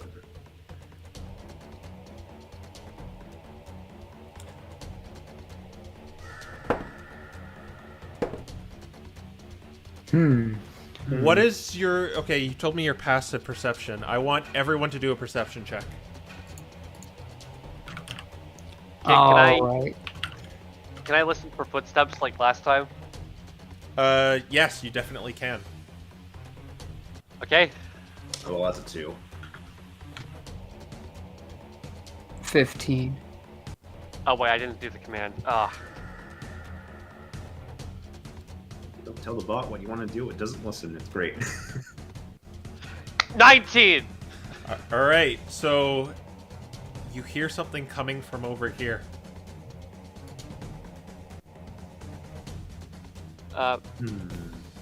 This spot, this part of the tree? From behind the tree. I don't think But she's gonna... It'll be Sinbad's turn. Right, I can't tell him this. Oh, God. All right. Can I- Well, I'm going to hold action Dissonant Whispers for the first Ariados that shows itself. Okay. And yeah. All right, Aiden, what do you want to do? Did you get it? What did you get for your perception? It was a 2. There's no way. Oh yeah, you don't know.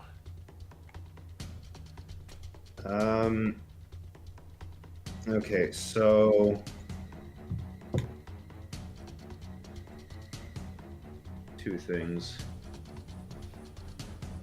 Given the way that they've just kept rushing us so far, I'm going to keep standing here, but I'm going to draw the short swords, and I'm basically just preparing an action for when they get in range. I'm going to swipe at them, and I'm going to order Mechagros to do the same. Okay. So basically, both of us are just holding our actions until they get in range, and then I'm just going to smack them.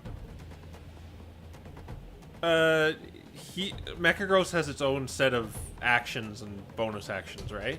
Yeah, but I have to order it with my bonus action in order to all right. make it do the attack. Sure thing. All right, then we'll go to Mia. Mia's gonna move 25 feet close to the spot she heard the skittering. I think was right here. Does she see anything? Yes, it's hiding behind the tree. And Okay. I believe she's gonna go for Eldritch Blast on this one. Okay, make your attack rolls. Your class is revealed. Yeah, guys, did you figure it out? Yeah, I'm a warlock. Did the creepy whispering not give it away? It's a 19. First 19, one. 19 hits. Should I roll my second one to hit before I do damage? Sure. Okay. D20, 9. No, that's not equal 9. 15. I believe that hits. Yeah, that definitely hits. Okay, so this one will take. I think it's combined. It should be 5 force damage, and as part of another of my invocations, repelling blast, I can push it 10 feet in a line away from me. But you're kind of aiming downwards. Yeah, actually, that might. Yeah. So I don't think it would move. I push it into the ground. Yeah, maybe it gets buried a little, but... Alright. Is that all you want to do? Yeah, I think I'm mostly safe up here. You only did 5 points of damage? Yeah. Oh, Yeah, okay. I see now. Okay. Mia was not built for DPS in mind. Alright, then we will go back at the top of a round with them. This one is going to climb up the tree 25 feet. Oh, no. And it's going to attack you from the tree. Oh, I didn't think of this. It gets a 24 to hit. Oh, yeah, that'll do it. Alright. So you are going to take... Oh, max damage. Alright, that'll be 12 points of piercing damage. And I need you to make a Constitution saving throw. Okay. Constitution.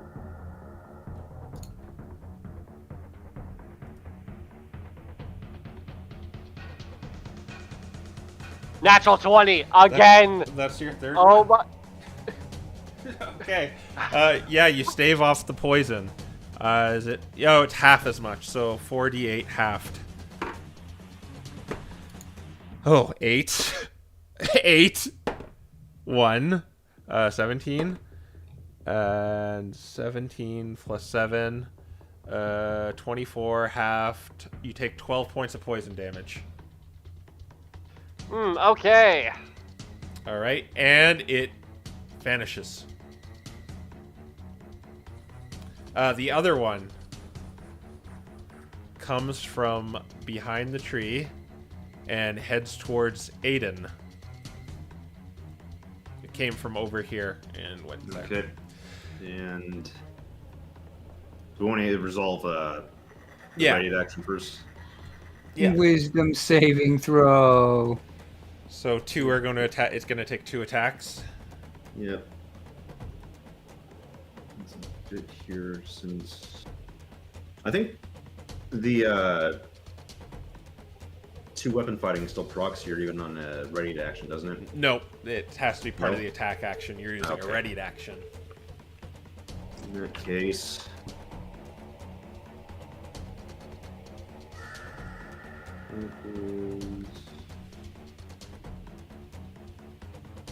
Exhaustion's fine. Or actually, wait, yeah, the exhaustion still takes a effect on all rolls now? Yeah, every roll except damage. Okay. Just anything with a d20, it's -1. There we go. That was a 16. Yep, that hits.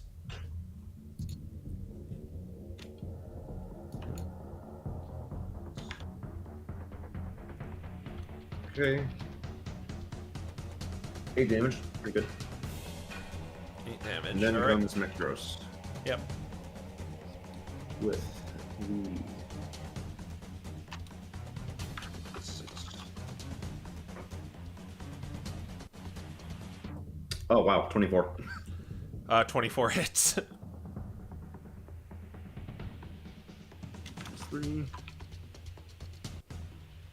10 damage. Close to max. Pretty good. All right. It's hurt, so now it's going to make its attack against you. Wisdom saving throw. Because I Uh, held action for Dissonant Whispers. All right. All right. So I definitely hit you, but I'll resolve this first. Okay. It got 11. Yeah, 11. I'm like, it failed, yes. Okay, so that's going to be, what is it, 2d6? 3d6. 7 psychic damage. All right, so it's But the important part is that it has to run away as far as it can, which, to be fair, now that I think about it, does not matter. I'm still gonna let the attack go through just because Yeah. it's kind of weird. It was its turn and all Mhm. that. So it got a 20 to hit. Yeah, that. All right. So I need you to do a Constitution saving throw. You only take 4 damage of piercing, but the big deal is the poison. Let's see, that's a +4 in this case. Oh, you better be kidding me. That is 9. a fail, my friend. So Okay, 4, dice pressure, you're going back in the box. Where's Maiden? 11, 15, 16 points of poison damage, and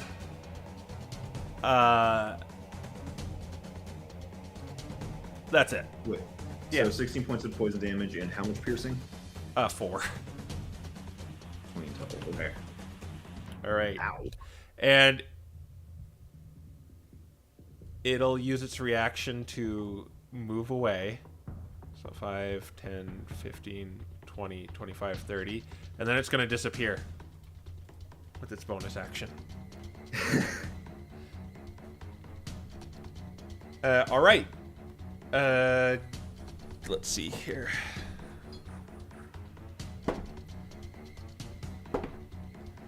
All right. It's your guys' turn. So Sinbad. Let's see. I don't know how would readying thunder wave work? Like, I'd see it coming, I'd blast it back. Would it still be able to reach me? The way I do readied action is it's allowed to carry out its action, but then you do yours after the fact. Okay.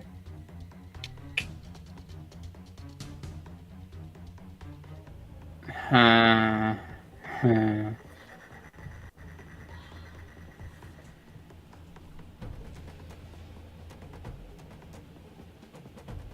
I guess. I mean, we need open space. That's kind of... I mean, you do have the perfect tool for that. I'm like, I think if I set the forest on fire, we fail the mission automatically. True.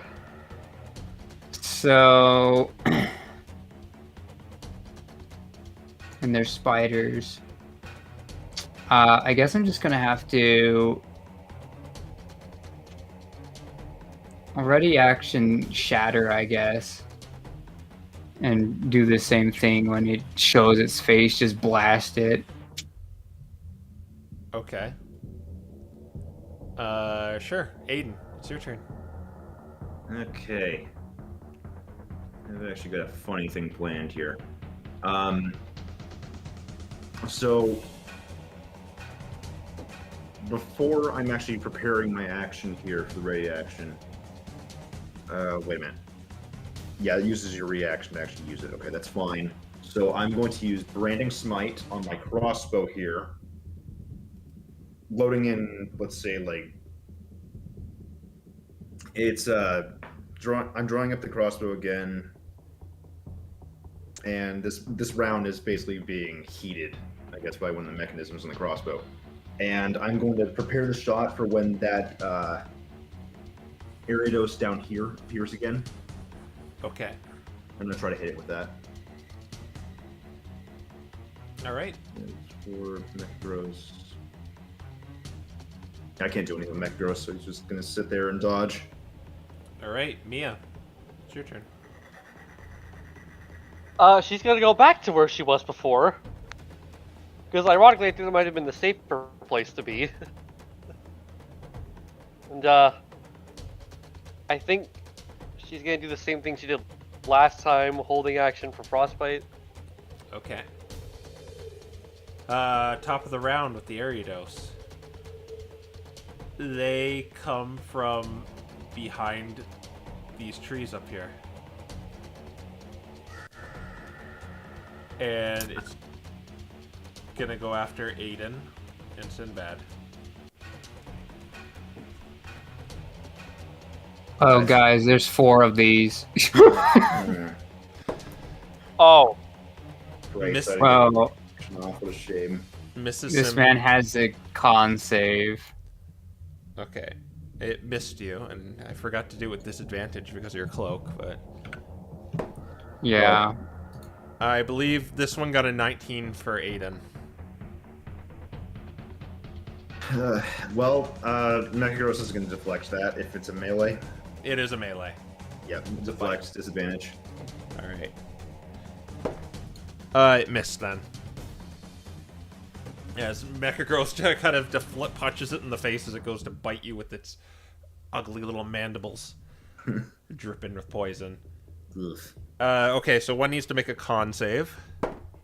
He got a nat 20. Well, they're good. still takes 9.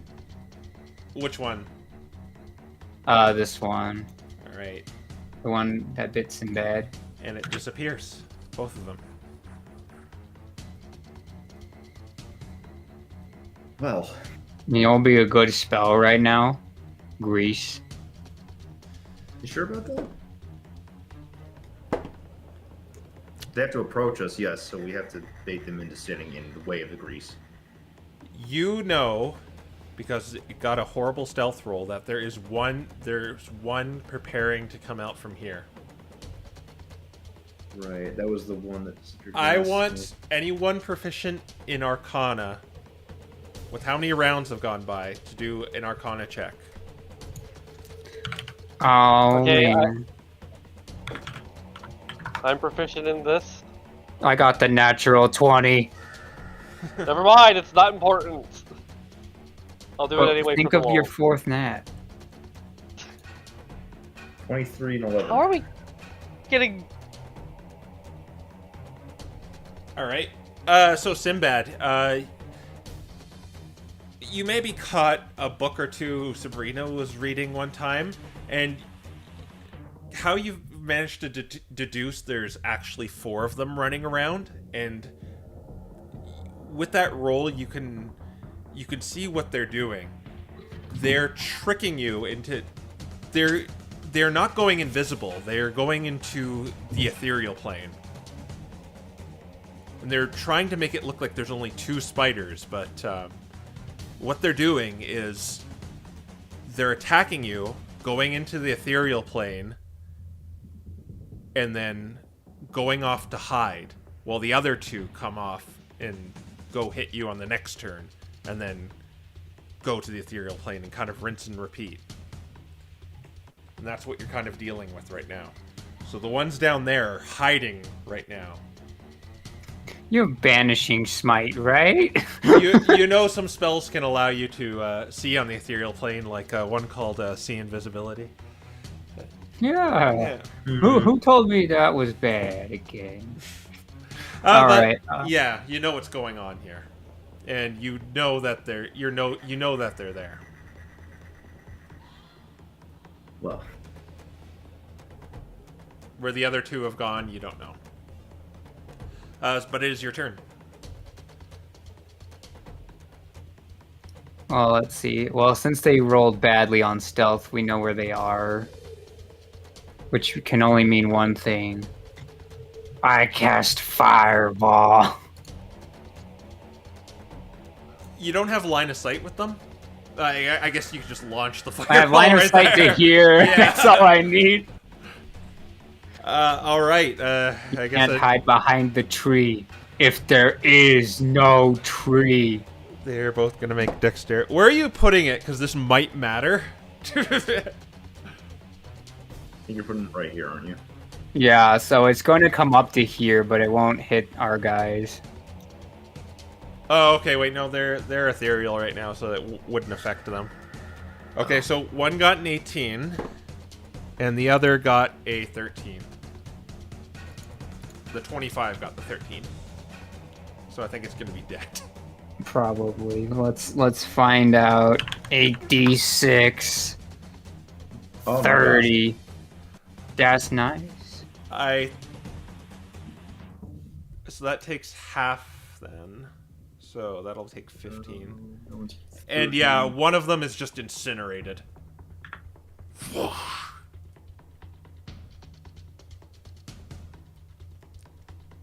All right. So, is there anything else you want to do?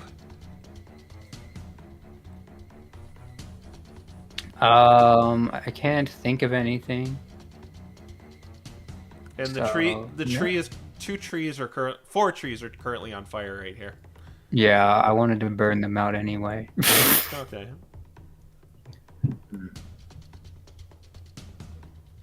Is it Aiden's turn next?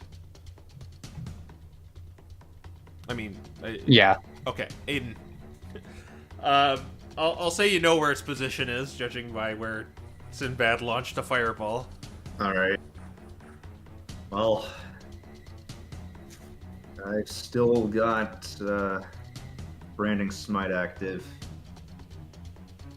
So might as well just hop over here and take a shot at him. Okay, make an attack roll. Yep. Funny stuff. Yeah, that one. Okay.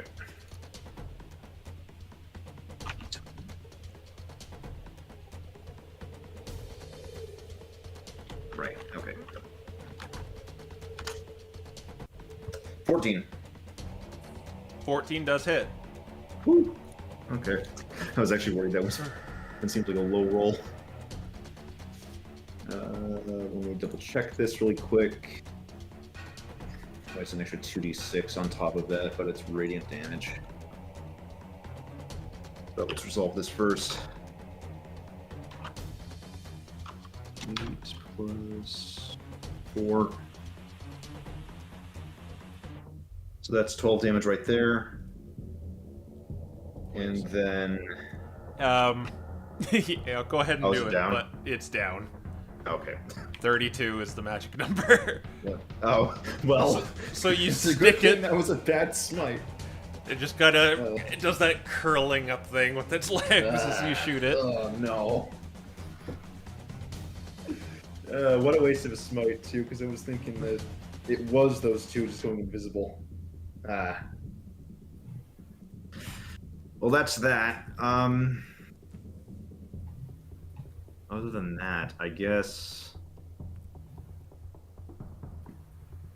I don't want to spend any other real resources spell-wise, given that we're now in this position, so... I'm going to move back over next to Mechagross. Okay. To this spot, and he'll do his thing of just dodging and potentially reflecting. Or deflecting. Mia, it's your turn. Can I make an Arcana to see if I know what spell they're using to go to the ethereal plane? It would need nature. Or I guess you can use Arcana. Okay, I'll see. I'll see if there's any.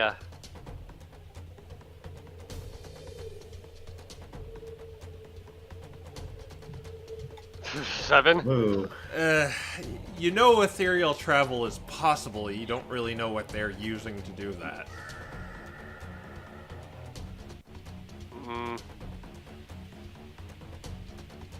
Okay.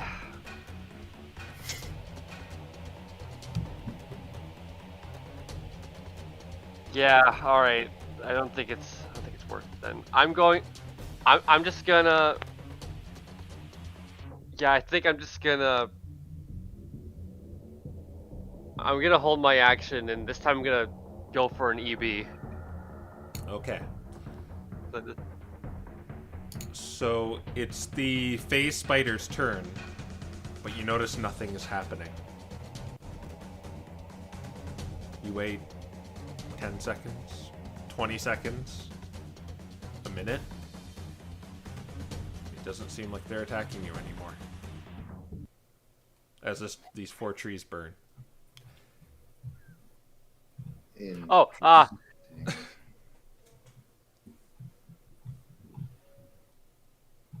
Yeah, they probably were in the ethereal plane and saw their buddies come back to the ethereal plane as dead guys and then ran away.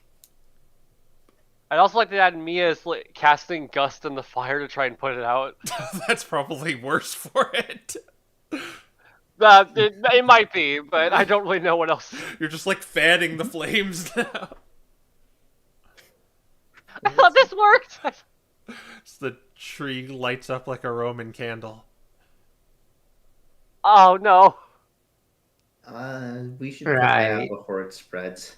Let's keep moving. Didn't you just hear away? Sinbad. Do you have a way to put it out? Wait, maybe frostbite? Like, I'm pretty sure frostbite's single target. You're gonna target the tree with frostbite? It's cold damage, it might work. All Because right. that's only going to put out one tree at best. I don't have anything.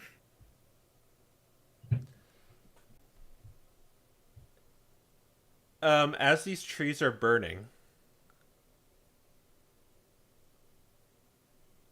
a different Vulpix, she kind of zaps between the trees and says, "What are you doing? You're burning the forest! How dare you!"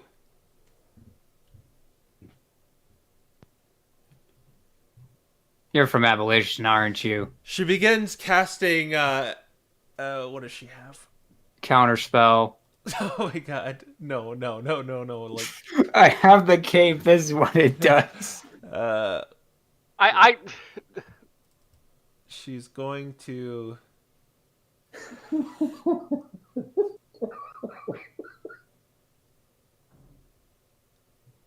This is our ranged attack. She's using icicles on it as she fires icicles at the tree, the fire.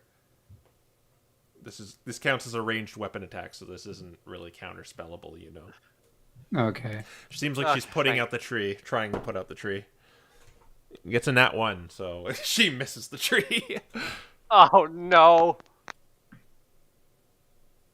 You see her with the flower in tow. She says, "You get out of here right now!" Wait. She like comes down. I'm so sorry. There were spiders. They were hurting us. We didn't. Oh god. And she's.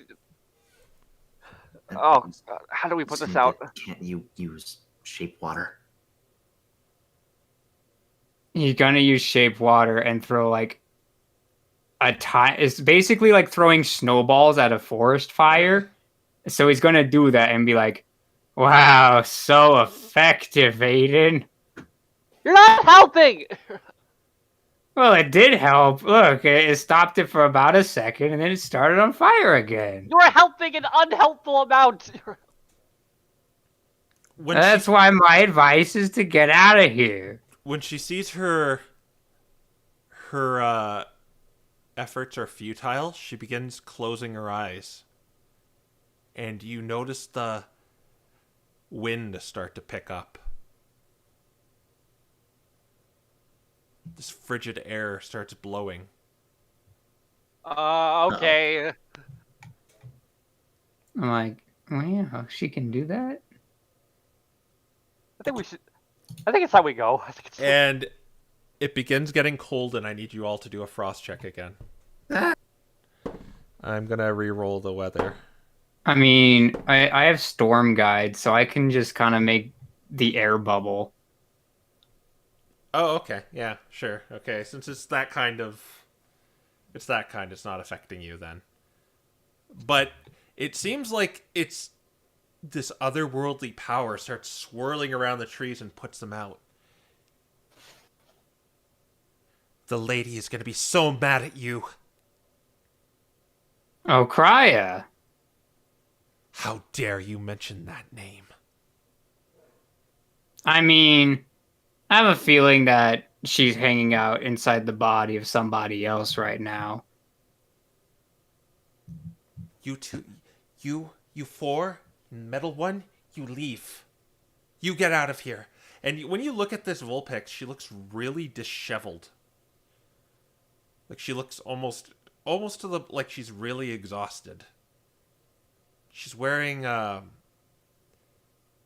she is wearing a small cloak, and it does have the symbol of the Ice Kingdom in it, which is like this golden snowflake. I mean, I'll be honest, I didn't think that there was anyone alive who was part of Hivargal still. You have then, if you do know that name, then you have one more chance. You have to give the lady an offering.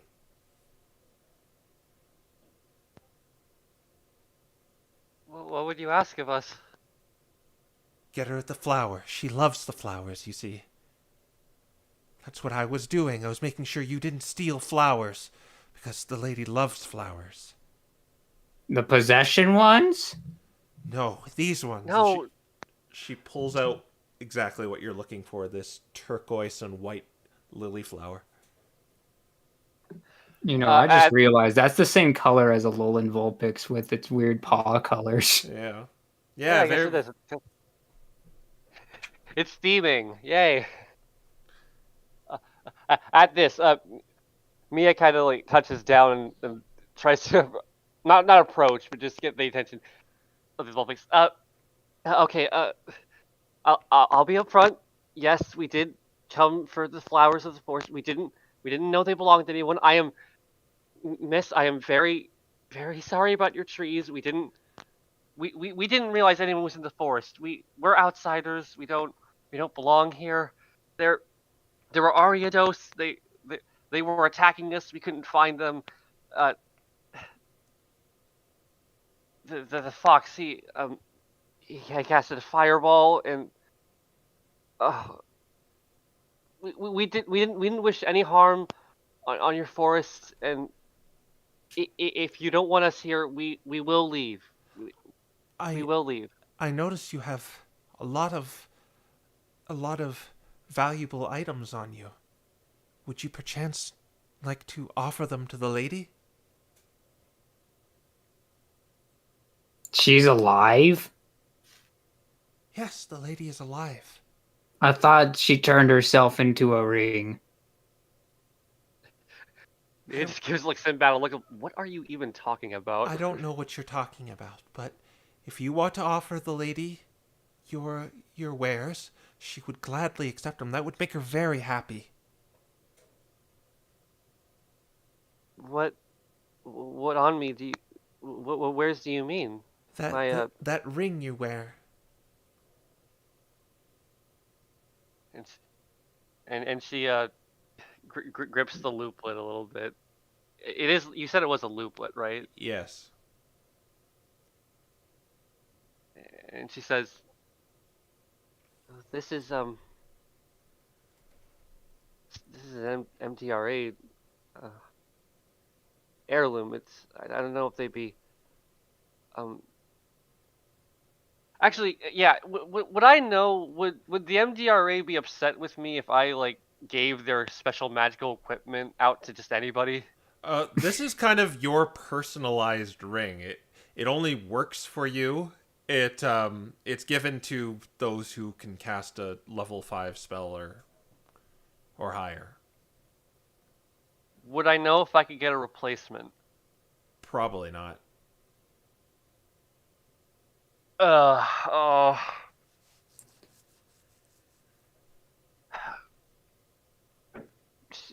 She looks to the Vulpix and says, "Could we maybe trade you a flower for it?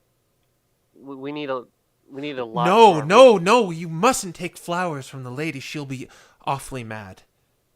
You can give that ring to me.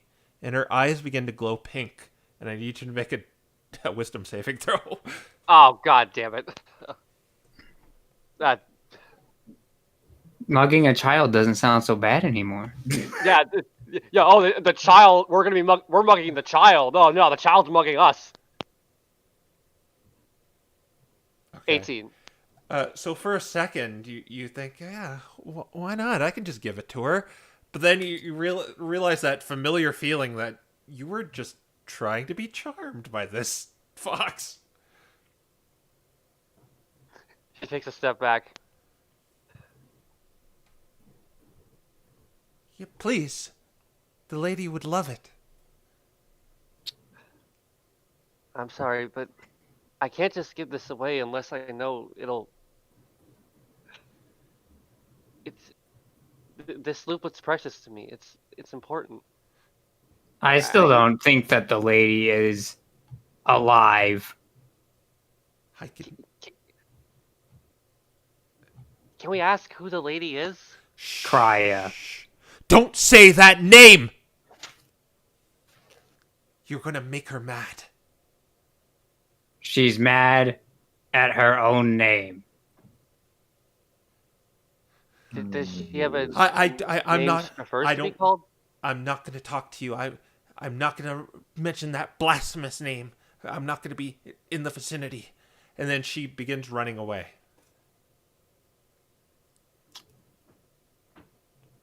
I feel like someone took over after Krya. Or Krya's really touchy about her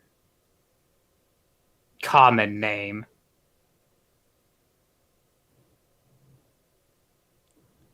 Either way,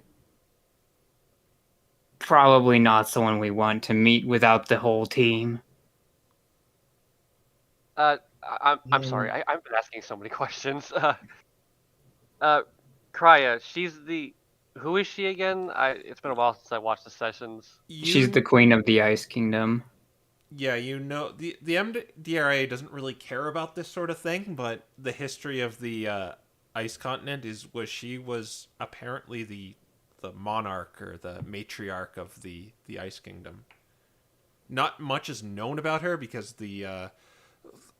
what is known about her is just said in other texts about these old kingdoms. But that's what kind of the Expedition Society is here to kind of uncover. Yeah, that's their terrain. So she was in charge of this place a long time ago. Yes. Very, very, very long time ago. Okay. Mia kind of sighs. Well, great. That's great. So there's a whole. I don't know if that was the same person. There's a white Vulpix running around that worship a new. She doesn't really want to say the name. The old ruler of the Ice Kingdom. Krya.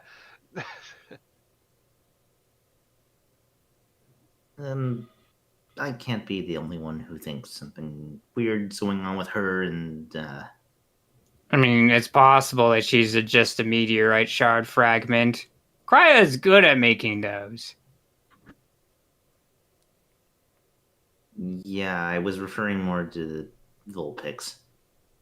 I'm talking about the Vulpix. I don't know if the Vulpix... Well, I suppose she was corporeal enough, but... I don't know why she wanted my looplet. This is...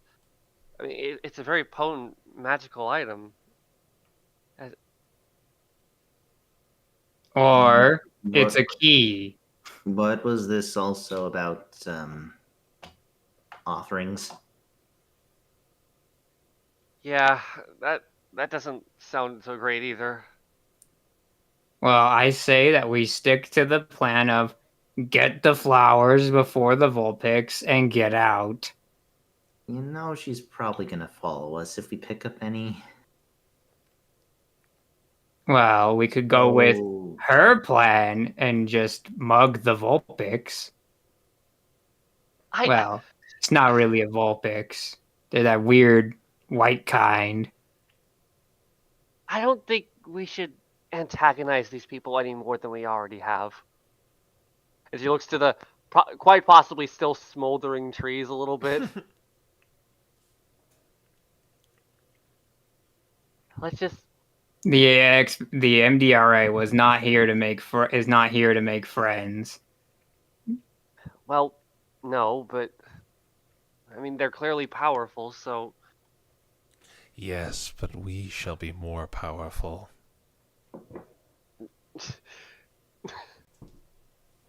She goes blank for a minute and then just shakes her head. Uh,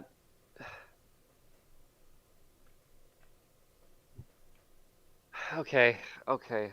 So back to looking for flowers then, or Yeah, because currently we're not doing so well on the flower count. Maybe we should like look if there's a place we can. Uh, oh, Uh-oh. There's a fire alarm. Yeah. So, Sinbad fireballing ice aside. uh, yeah. Anyway, Samia says maybe we should look for a place we can. Uh, I don't know, touch down for a little bit. Some sort of uh, natural cave or ruin or something. Maybe there'll be more of them there, and we can ask them questions. So you want to hunt down Haverigal. I don't know. I didn't think we didn't think there were people still around here. I mean, that's true, but I don't think walking into their lair is going to give us very many favors. No. Especially after torching a very important set of 4 trees that look like every other tree.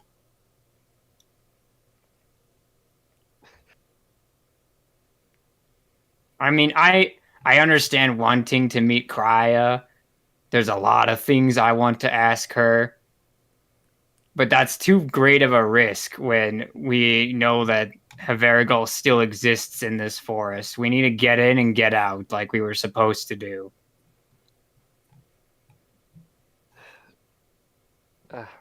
Right. Okay. I just can't help but worry that, well, if she was running off the flowers and if they're already rare as is, if she's trying to go grab more. We've been sitting and talking for a while. Maybe we should just pick a direction and walk. We've got to keep looking. I mean, if she shows up again, well, what do you want to do when she shows up again? Well, if she shows up again and we have a flower, then what happens? She'll be mad and run away. I don't Or she'll go tell them where we are and try to attack us. Or maybe she'll just try to take it herself. No, she'll have you do it. Possession plants, and then possession people. Let's just... You know, it is curious that people who come in here don't come out, yet I'll be honest, there's not really too much that's really lethal in here other than those spiders. Who's to say the people who came in here didn't give a gift? You're suggesting the last thing we want to do is confront Krya. Um,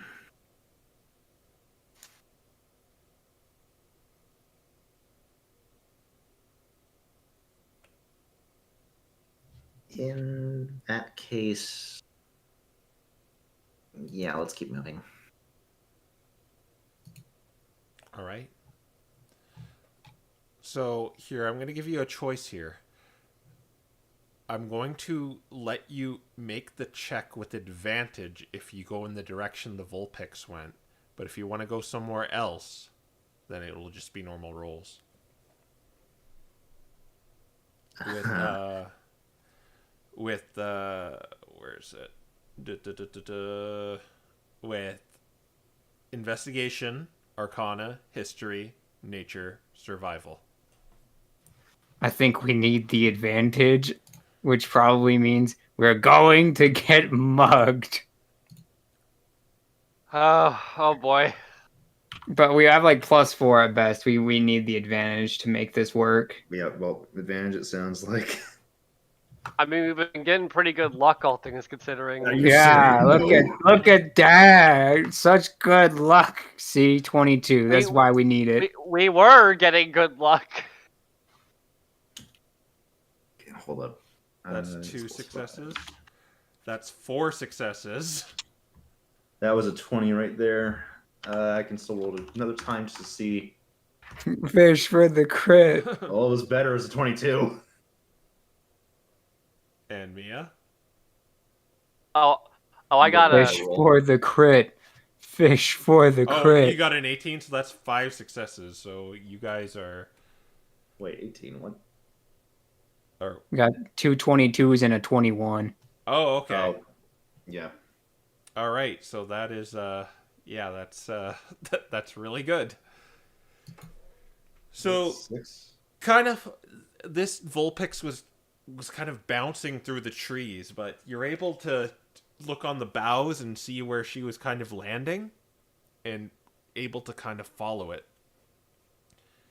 And it seems like a good part of your day is following this, and it eventually leads you to what looks like this large fortress in the middle of the forest.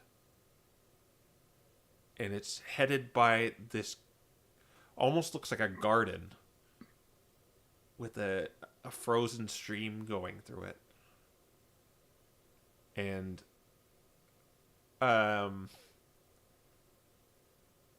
you could see a boat tied to one of the trees in the stream. It's kind of frozen in there, though. The fortress is very large. It'd take a little walk to go through the garden to get to it, but the boat you could easily walk towards. Might want to hold off on that. After last time, there could. So We're finding their encampment, but actually, what is our flower count at this point? Was it 1 per success? No, you haven't Or- gotten any yet. Picked up a single one. We have none. None. The check was to find where the flowers are, not to get them. All right, well, time to look for flowers. Okay. So you can employ the same check through the garden. Do we still have advantage or not? Not advantage because you're actually just picking up flowers here. I also want to do my quick detect magic if I can, just to see if there's anything weird about this fortress. Okay, well you'd have to get within 30 feet of the fortress for that to work, but Okay, maybe we'll save that for later. I'm like, I got a 15. Do you think that's enough, guys? You got an 18 and I got a 15. all right. So what did you get, Aiden? I got a 15, so that was 2 15s and an 18. Yes, you see 2 flowers in kind of this buried within the shrubbery of the garden.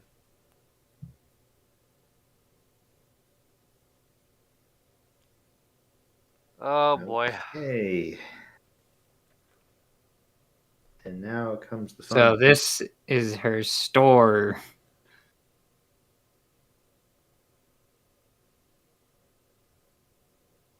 So we wanted to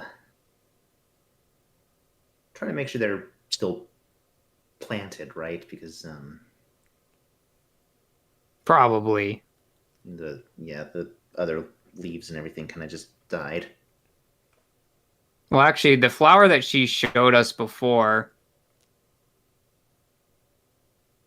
I'm assuming that It wasn't in a potted plant or anything. No, it seems like she just scooped it out.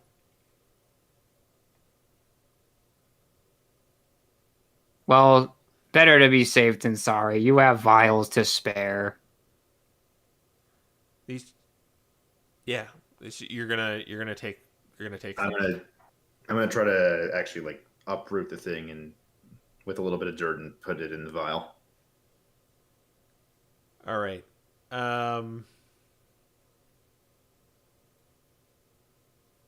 When you uproot it, you dig under it, and you scoop it up, and you are in possession of one of these lilies.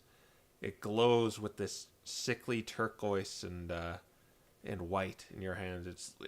It's kind of glowing still. Sinbad's test at the beginning of at the entrance to the forest where it kind of stopped working with a twig. Well, this is still glowing in your hands. You could feel there's this arcane energy running through it. So that's why they wanted these. Yeah. It's a lot different if you're actually like holding it.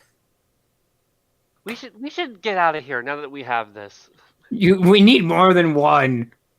Well, yeah. Of course, we need more than one. Oh, We need actually what is a reasonable quota that they would have given us? They said 10, a lot. 20? Yeah, probably something like that. They were offering you like 100 per, so. We're gonna need at least 10. Well, I've only got 5 vials, but I still have bottles. Yeah, and we have the bag of holding that can store them now that I've cleared out some space. I'm going to assume we burned many cards on our trips over here. With flour. we need the logs, and you have card kindling. Card kindling. 1,000 decks of cards were burned on this adventure. Well, anyhow, I've got the flour now, and What are you doing? Where are you storing it? Yeah, I was like, I should have the flowers because I have the bag of holding. Isn't that a vacuum?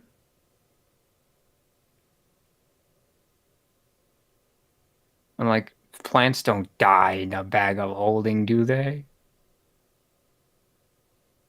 This should be fine in there. Potentially, otherwise I can. We can put it in there, and then wait 10 seconds, pull it out, and see if it held its breath, right?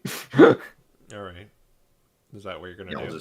we'll just store the first vial in the bag of holding. Okay. I want you to all roll a d6 when you do that. Oh. Magic item stacking. 5. Oh my gosh. Well, you were holding it. That's G6. Wait, hang on. G6, let's go. All right. So as you store it in the bag, from behind the garden, 3 of those white Vulpix appear. There's more. Where garbed very similarly to the one you met in the middle of the woods, and actually one of them you do recognize as that one. Uh-oh. And they say, "Oh, you've come. You've changed your mind. You wish to leave an offering for the lady." "Yes, please. She'll be most happy if you do." I'm assuming Aiden's just holding it in her hands and they're like surrounding him, jumping up and down with excitement. You put it in the bag of holding, though. Yeah. They did not see that. They're assuming you're here to give an offering. Uh-oh. She's in there. Go.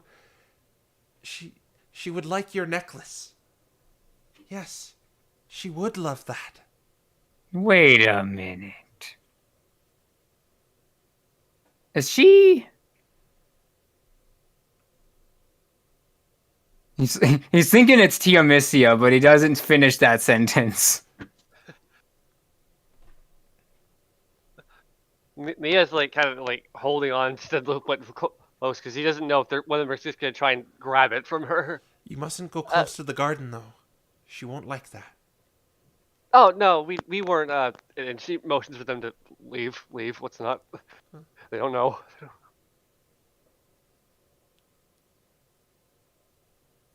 Uh,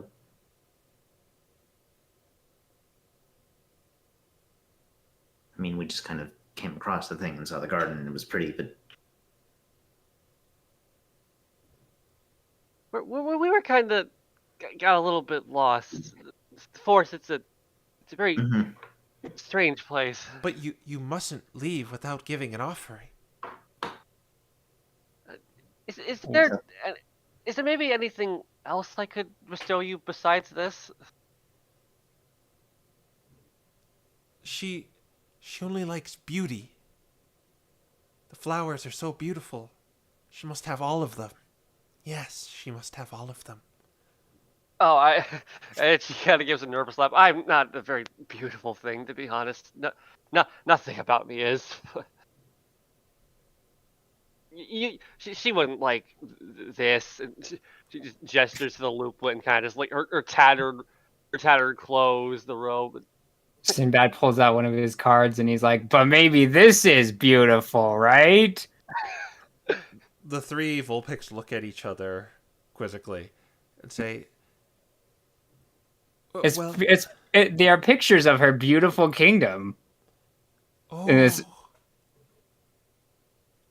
she must love that. She will love that. You must show it to her.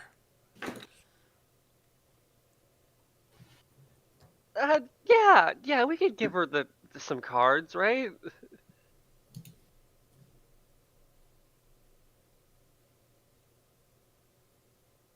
um,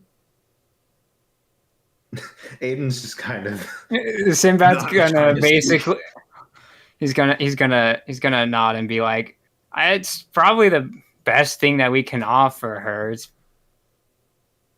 Is the sheer joy for her kingdom. I've made and given many of these so that everyone may enjoy her kingdom." You must go to her fortress and put it in her offering bowl.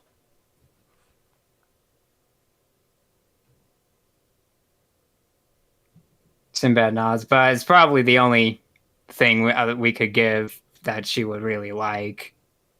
But you must not offend her. She doesn't like things that are not beautiful, and being offended is not beautiful at all. Yes, not beautiful. She does not like that. Oh, Could you show me how to be most respectful to her while I go over? You all know her so well. We are her handmaids.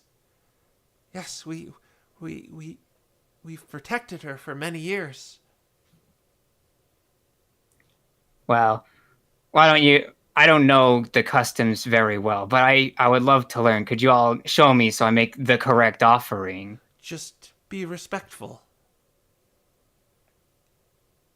But there are so many different ways to be respectful. Which one is the most respectful? How deep do I bow? How many cards do I leave? How do I speak her name? Well, you must be. He starts like walking towards like where they gestured, trying to pull them away from the flower garden. Okay. I'll let you do a persuasion roll then. Or performance, either one.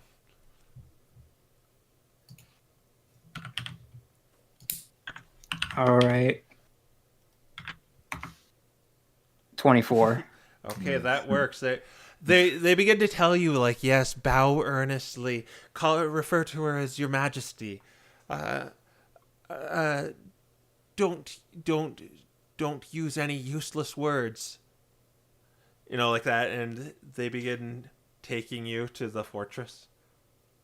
Are you leaving your friends behind? Was that the plan?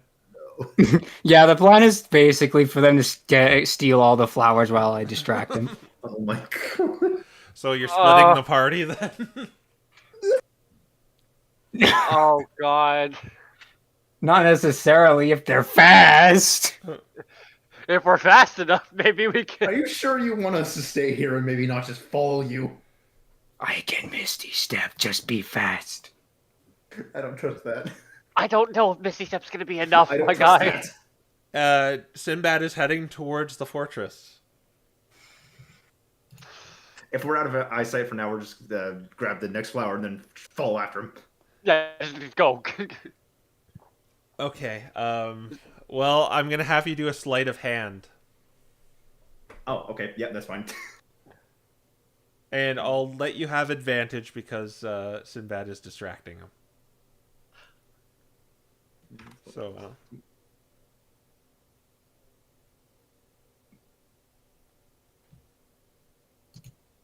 30. Yeah. Nice. At 30 is good enough to quickly scoop it up while Sinbad. Oh, 230s. Oh no, that was just I the didn't same even one. roll it. All right, yeah, you got it. Just for. Oh, yeah. Was it only 2 we saw? Yeah, It it was was- only 2. Okay, well, that's another vial. Quickly. Oh, I thought there were way more plants here than No, 3. there was just the 2. There was just Well, the 2. They All up continue for him. taking you like escort. They begin just telling you just basic decorum in front of like nobles and royalty. But they are taking you to the fortress. Are you guys following him? I mean, we can't leave him behind. We can't. No, we have to follow him, of course. The question is if we want to just be obvious about it or sneak behind.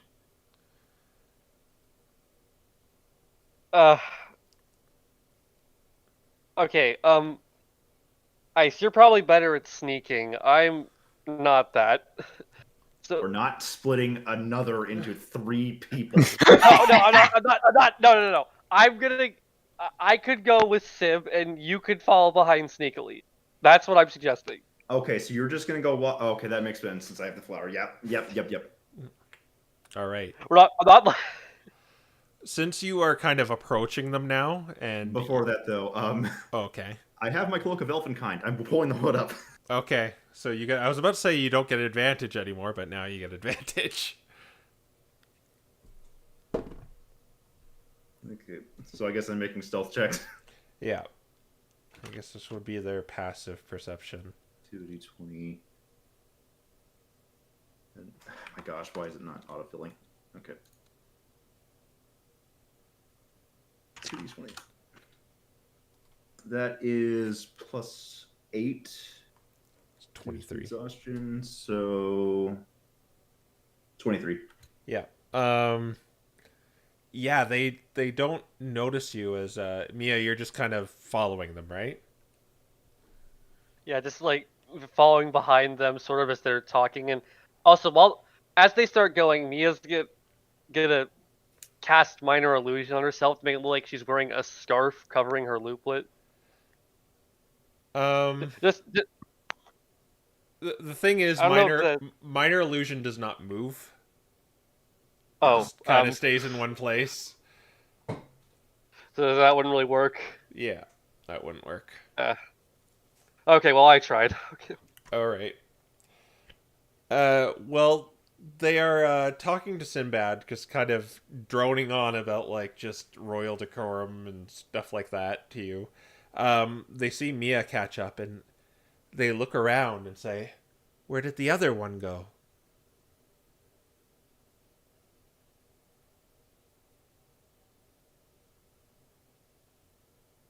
Mm. This is all you. Well, okay. Uh, uh,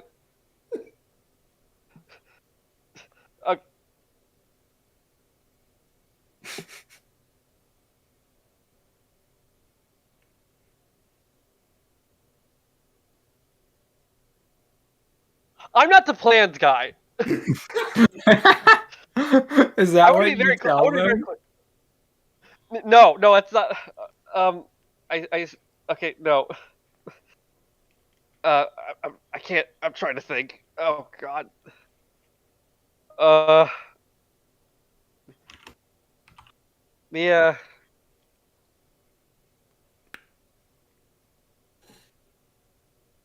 Is there something wrong? Where did your friend go? He was waiting, but he was waiting back at the fortress. Should I go get him? Where did he go? He was waiting back behind because we didn't know if we didn't know if you just wanted He him had to come and nothing to wait for the whole offer. fortress. That's very rude of him.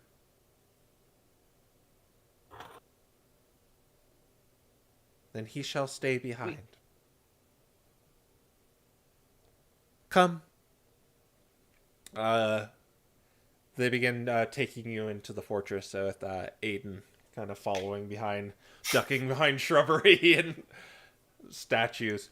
What you notice too is as you get closer to the fortress, there are a ton of those statues you've seen throughout the ice continent, except their faces have been smashed.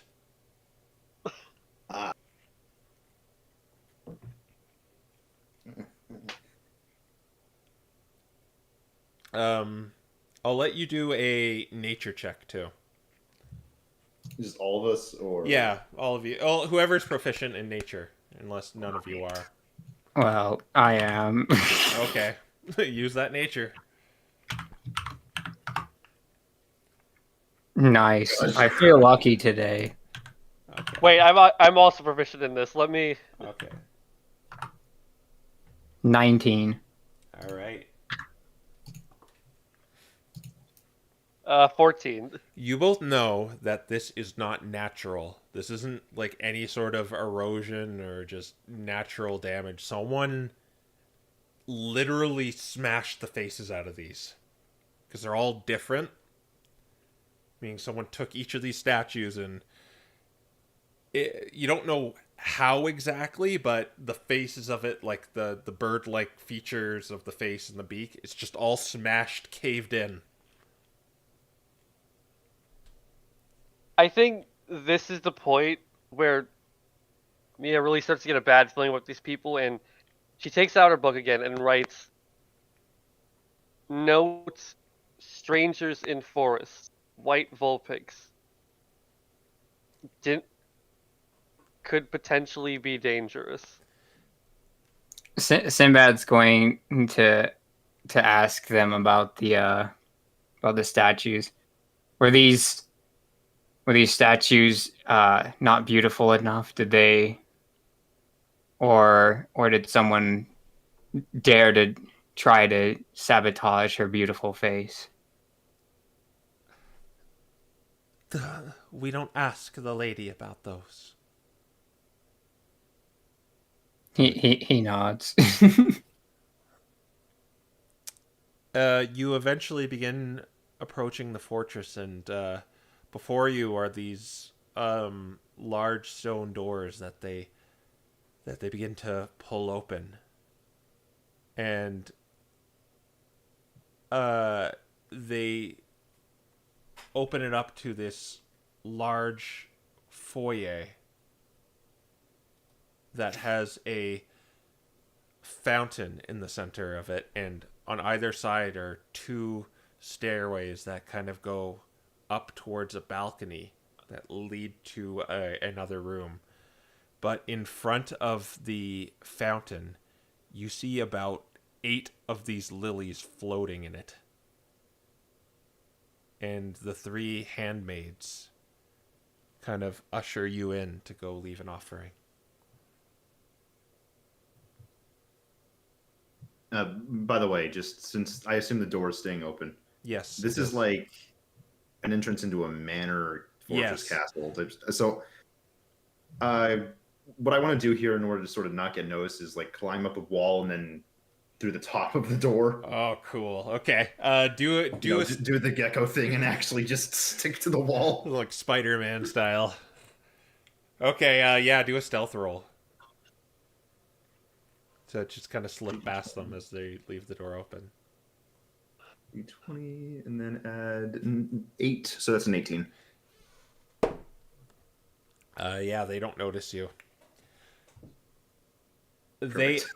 After they kind of usher you in, they actually kind of leave. They just kind of walk off to the garden as they hold the door open. Well, left the door open for you, pointing to this fountain.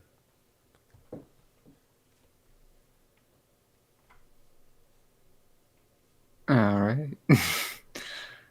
It's about 20 feet up to the fountain.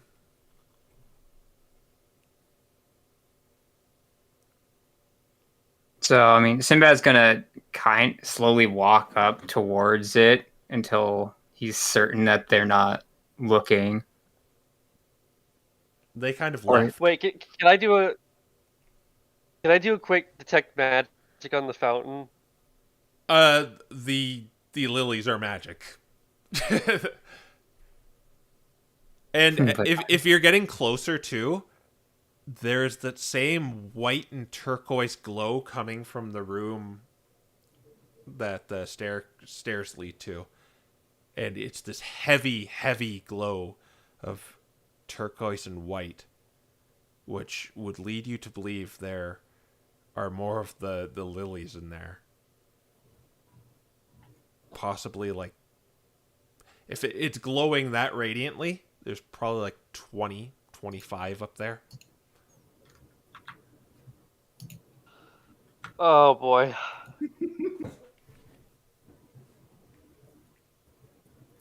Of the possession flowers or the regular ones? The regular ones. Okay.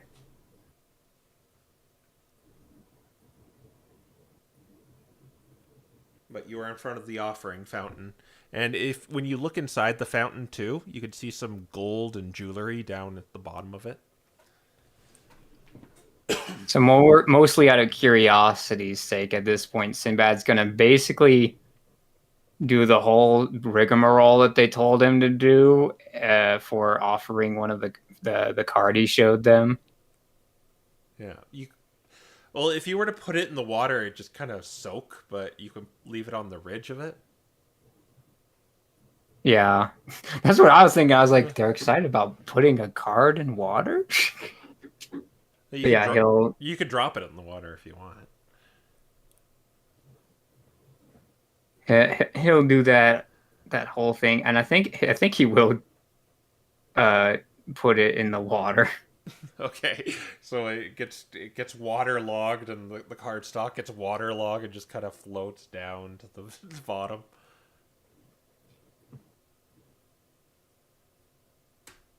And nothing like supernatural happens. Nope. Thing. What are you doing, Aiden? I'm gonna move along the wall towards that glow. All right, so I'm not gonna actually go into the room, but just at least so that I'm in vision of Mia and Sinbad, so they know I'm here. let's fire up this map.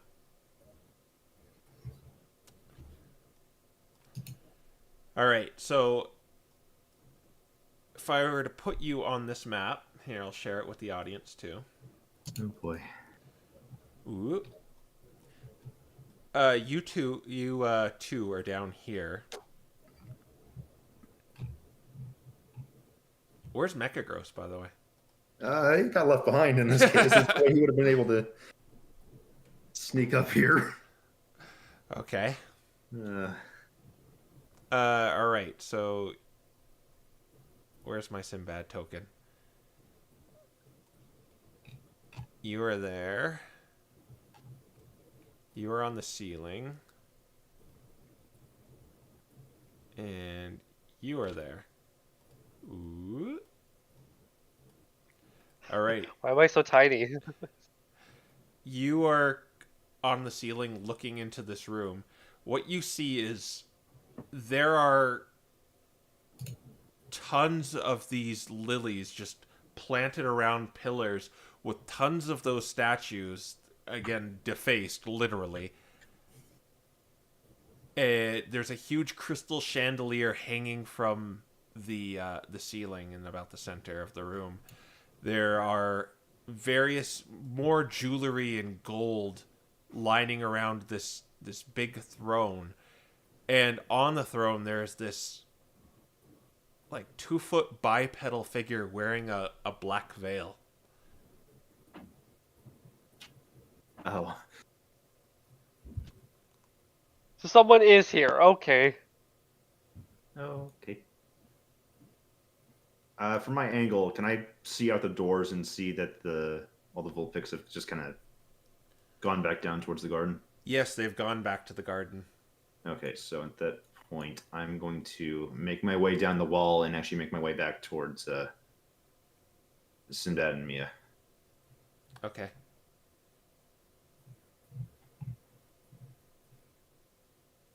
You do that. Okay. Hi guys. Let's not go up to the next room. Sinbad, Oh, is this someone acting? we're probably gonna have to rob this place if we're gonna meet that quota. Let's be honest. Yeah, except the lady they were speaking of, I think, is in there. Which means, yeah, well, if there's more flowers in there, then she's gonna see us. Sinbad smiles, not necessarily.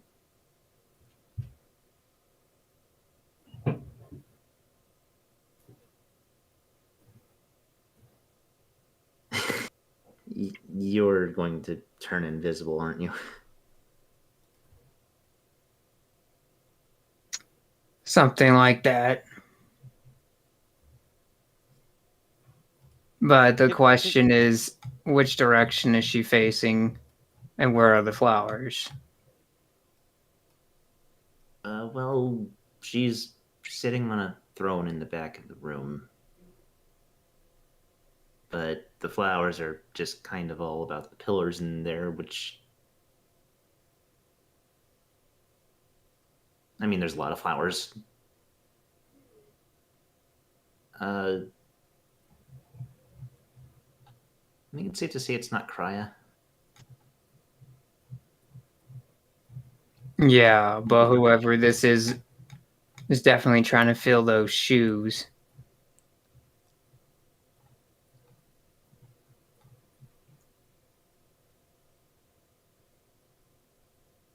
I mean, either way, I can get two of us in there.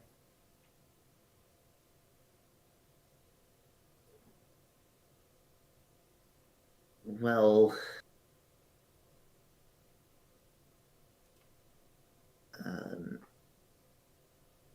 You have any way of making yourself disappear or sneakily snatching flowers, Mia? I can make myself invisible, but it also makes an illusion of myself. It's kind of hard to explain without going into detail. Well. That is a thing. Anyway, my idea is that, well, we just go in there invisible, do what we can.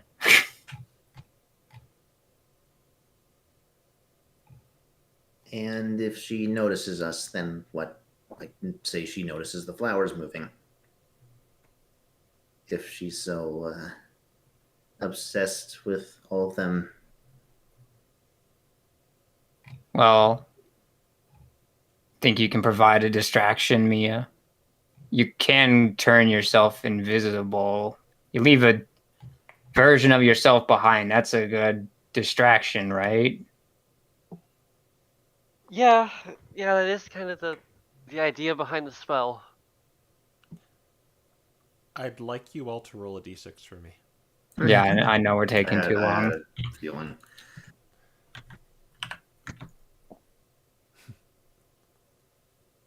Here it comes. Oh, 656. All right. Well, I think that's the plan then. Mia, you see if you can cover us in one way or another. Maybe draw her attention non-nefariously while we try to get the flowers. Well, if she goes in there, isn't they kept mentioning the necklace? That's kind of a problem. Could also be your answer. Your illusion might be able to do that, right? Would it be complicated enough to where I could like fathom? Like, would the looplet be part of it, and they could be taken off and stuff? What do you mean?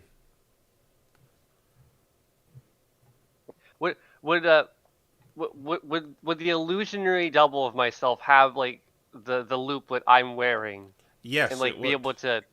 If you're talking about mislead, yeah, it would. It's like an exact replica of you. Right. Could it like take it off and like interact with it, or would it be just a static image? Let me just read mislead.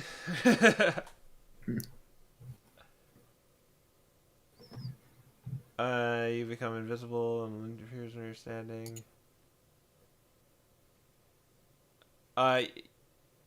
Yeah, you can make it behave. I'm. Let's roll a d6, and if d6 yes, if a 4, 5, 6 yes, if a 1, 2, 3 no. Like you can take it off in your position, just is what I'm gonna say, but you can overextend it if you get a 4, 5, or 6. Okay, cross your fingers. Yes. 5. You could leave it behind if you choose with mislead. Okay, yeah.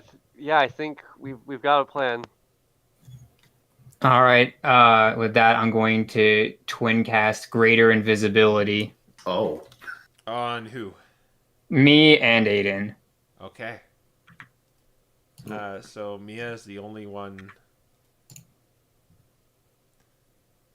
Still visible. This only lasts a minute, so what are you doing? I guess we're gonna. We're going for those flowers. Okay. You're going into the room.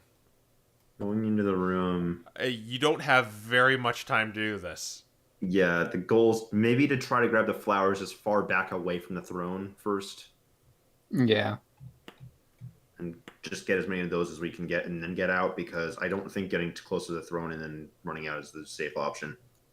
So you said they were around the pillars? They're around the pillars. They're over here. A lot of them are over here by this throne. Okay. Our quota's like 10. All right, Between so two pillars. I'm going to have you roll initiative just so we can track the time here. Okay. Yeah, makes sense.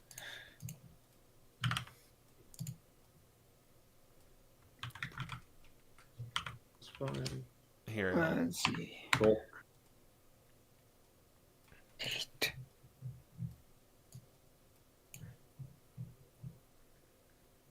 Oh my God! How? Natural 20. That's your What's that? fourth one. I am being carried so hard. So what's your initiative total? Just a 20? Flat 20. Yeah, I don't Alright. have anything for Dex. All right. All right. So top of the round with Aiden.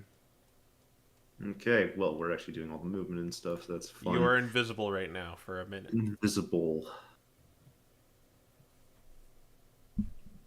Jeez. Okay, so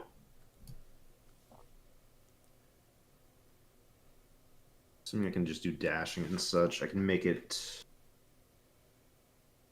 This is basically just assuming I'm going up the stairs to here.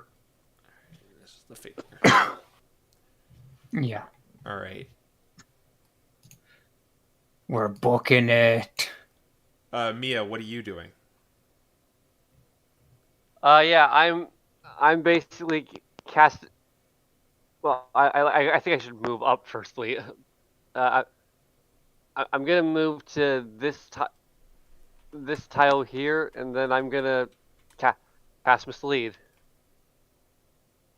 Okay.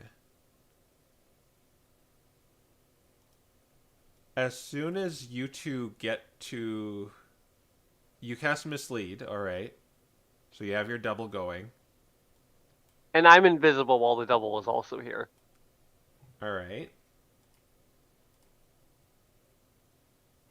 Just let me see something here. Oh no. Has Oh, true boy. sight. The figure in the throne. I'm just gonna roll it in initiative just in case. You got a nat 1, wow. Oh, lucky us. It says to you, "Who are you?" As it stands up, kind of. Is this to the Mia doppel that's over here? It's to you two.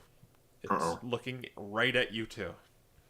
This bipedal figure wearing a black veil over it. Had true sight when plans ruined. I mean, Sinbad's gonna act like she's not hearing him.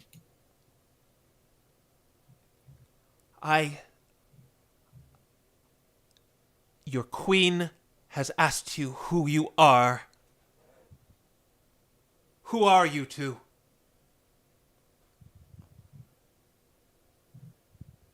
Do an insight check. Yeah, I'm like, there's just no way. Insight 7. What about you? Well, it's You- not going to be good. I mean, if we both fail, you know what this has to mean. Oh. Oh my goodness. I'm feeling lucky. 17. So, yes, this is true sight, but because of that, she doesn't notice you're invisible.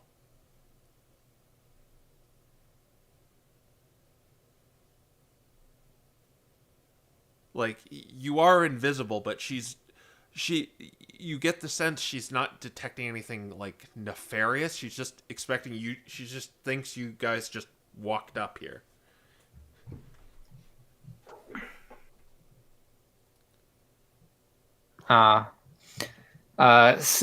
Sinbad's going to say, I wanted to grant offerings, but well, my offerings kind of dissolved in the water, and I don't know if I'm supposed to clean that out now or if I'm supposed to give them to you directly. Do you have any, I'm really do you sorry have about any flowers? I love flowers.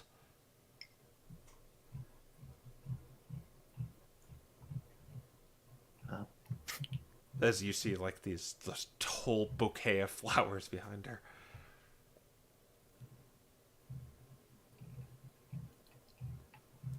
I'm like, the ball is in Aiden's court for that answer.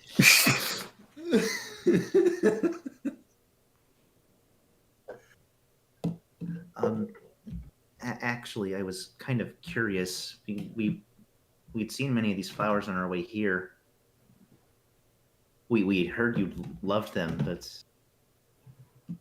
I wanted to actually know more.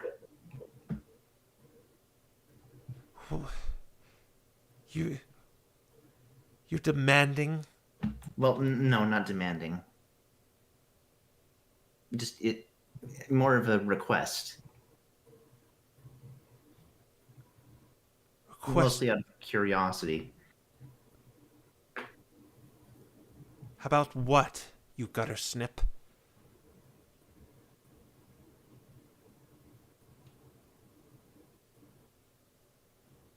He's kind of taken aback by that, and at that point, he just shuts up. You! What are you doing in here?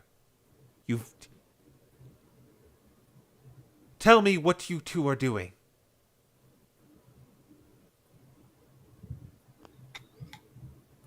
Well, like I said, I was giving a meager offering. Leave But- another one. Leave another one. Okay, outside. No, come closer. I want a good look at you. Okay, sure. So, yeah. How close does she want Sinbad to get? It seems like that is good enough. And you too. He's not going to move quite as far forward, but there. Is there anyone else with you? Not that we brought with us. And leave your offering right there. All right. He's going to move forward like that. Is there any like dust or fabrics nearby her? There's a few painted like art tapestries and stuff back here, if you so wish. Because basically I'm thinking of pocket sanding her with mage hand. So she can't great. see for true sight. Oh my gosh. Well, I wouldn't say there's dust, because it's just kind of icy here, really. And, unless you can think of anything else you could use for that. I'm like, snow. I mean, There is snow, yeah. Because with shape water, I could essentially throw it out like powder snow. have you ever gotten snow in your eyes? It's not fun. Okay. Is that what you're going to do? Yeah, pretty much he's going to try to push his advantage to get as close as possible and then do that. Okay. Oh my god. She told you to leave it there, so but you could try and maybe convince her to get closer. He's going to pull out and he's going to be like, it's really small. Are you sure you don't want to see it closer? I worked really hard on these. I wish to see it. Bring it close then. All right, so he's going to have it like in one hand as he gets closer. And then, once we're in that magical... Actually, he's probably going to get even closer. Probably like here. So the flowers are closer. All right. And then he's going to spring his trap. Okay, so I guess she doesn't really see this coming, so she's also wearing a veil though too. Oh my. Right. But so in that case, just because you could maneuver it however you want with shape water, I'll say the advantage from the surprise negates the disadvantage from the veil. So you can make a straight up attack roll using your spell modifier and proficiency. All right. 19. I think that hits. Yep, that hits. All right. So you walk up to her. She looks expectantly of what you're offering her, and what she actually does is she pulls back the veil to look at it, and that's when you kind of get your opportunity. Oh, Yeah, that makes sense. Of course. And you throw the pocket snow right in her eye, and she begins like wailing and screaming. All right, now we're doing the flower dash. She's No, I think that's a good point to leave off their session. Oh God, what is this? Yeah, she got a nat 1 for her initiative, so you're in a surprise round, I guess now. But we'll see what becomes of that next time. So yeah, Mia, you hear this loud shriek come from the throne room. Well, great. I guess I used my one of my 2 spell slots for nothing. no, there is a plan behind this, but we'll find out next time. Well, I guess I can't even like walk. Could she not like see my illusion if it's true sight? Is that how that works? Yeah, she Like, wouldn't. She just wouldn't see it. Huh. Huh. I mean, I can't really pick up the flowers, but Yeah. Well, I'm not. Oh, I'm not God. pulling your leg. It really did have true sight. Yeah, I figured that might have been a thing, but there's still a plan. There's still a plan. Yeah. Okay. Well, you got a week to can plan. you tell for us the plan? Yeah. well, we'll do that off camera next time. yes. Yeah. Well, it's good to be back. It is Hope you. indeed. Yep. We'll see what comes of this. The situation next time. But for now, we're gonna go off air. So thank you for coming. Thank you, our wonderful players, for joining me once again. DM. Yeah. Yes, Welcome. great DM. Thank you for. Anything else I can think off the top of my head? Not really. So I'm just gonna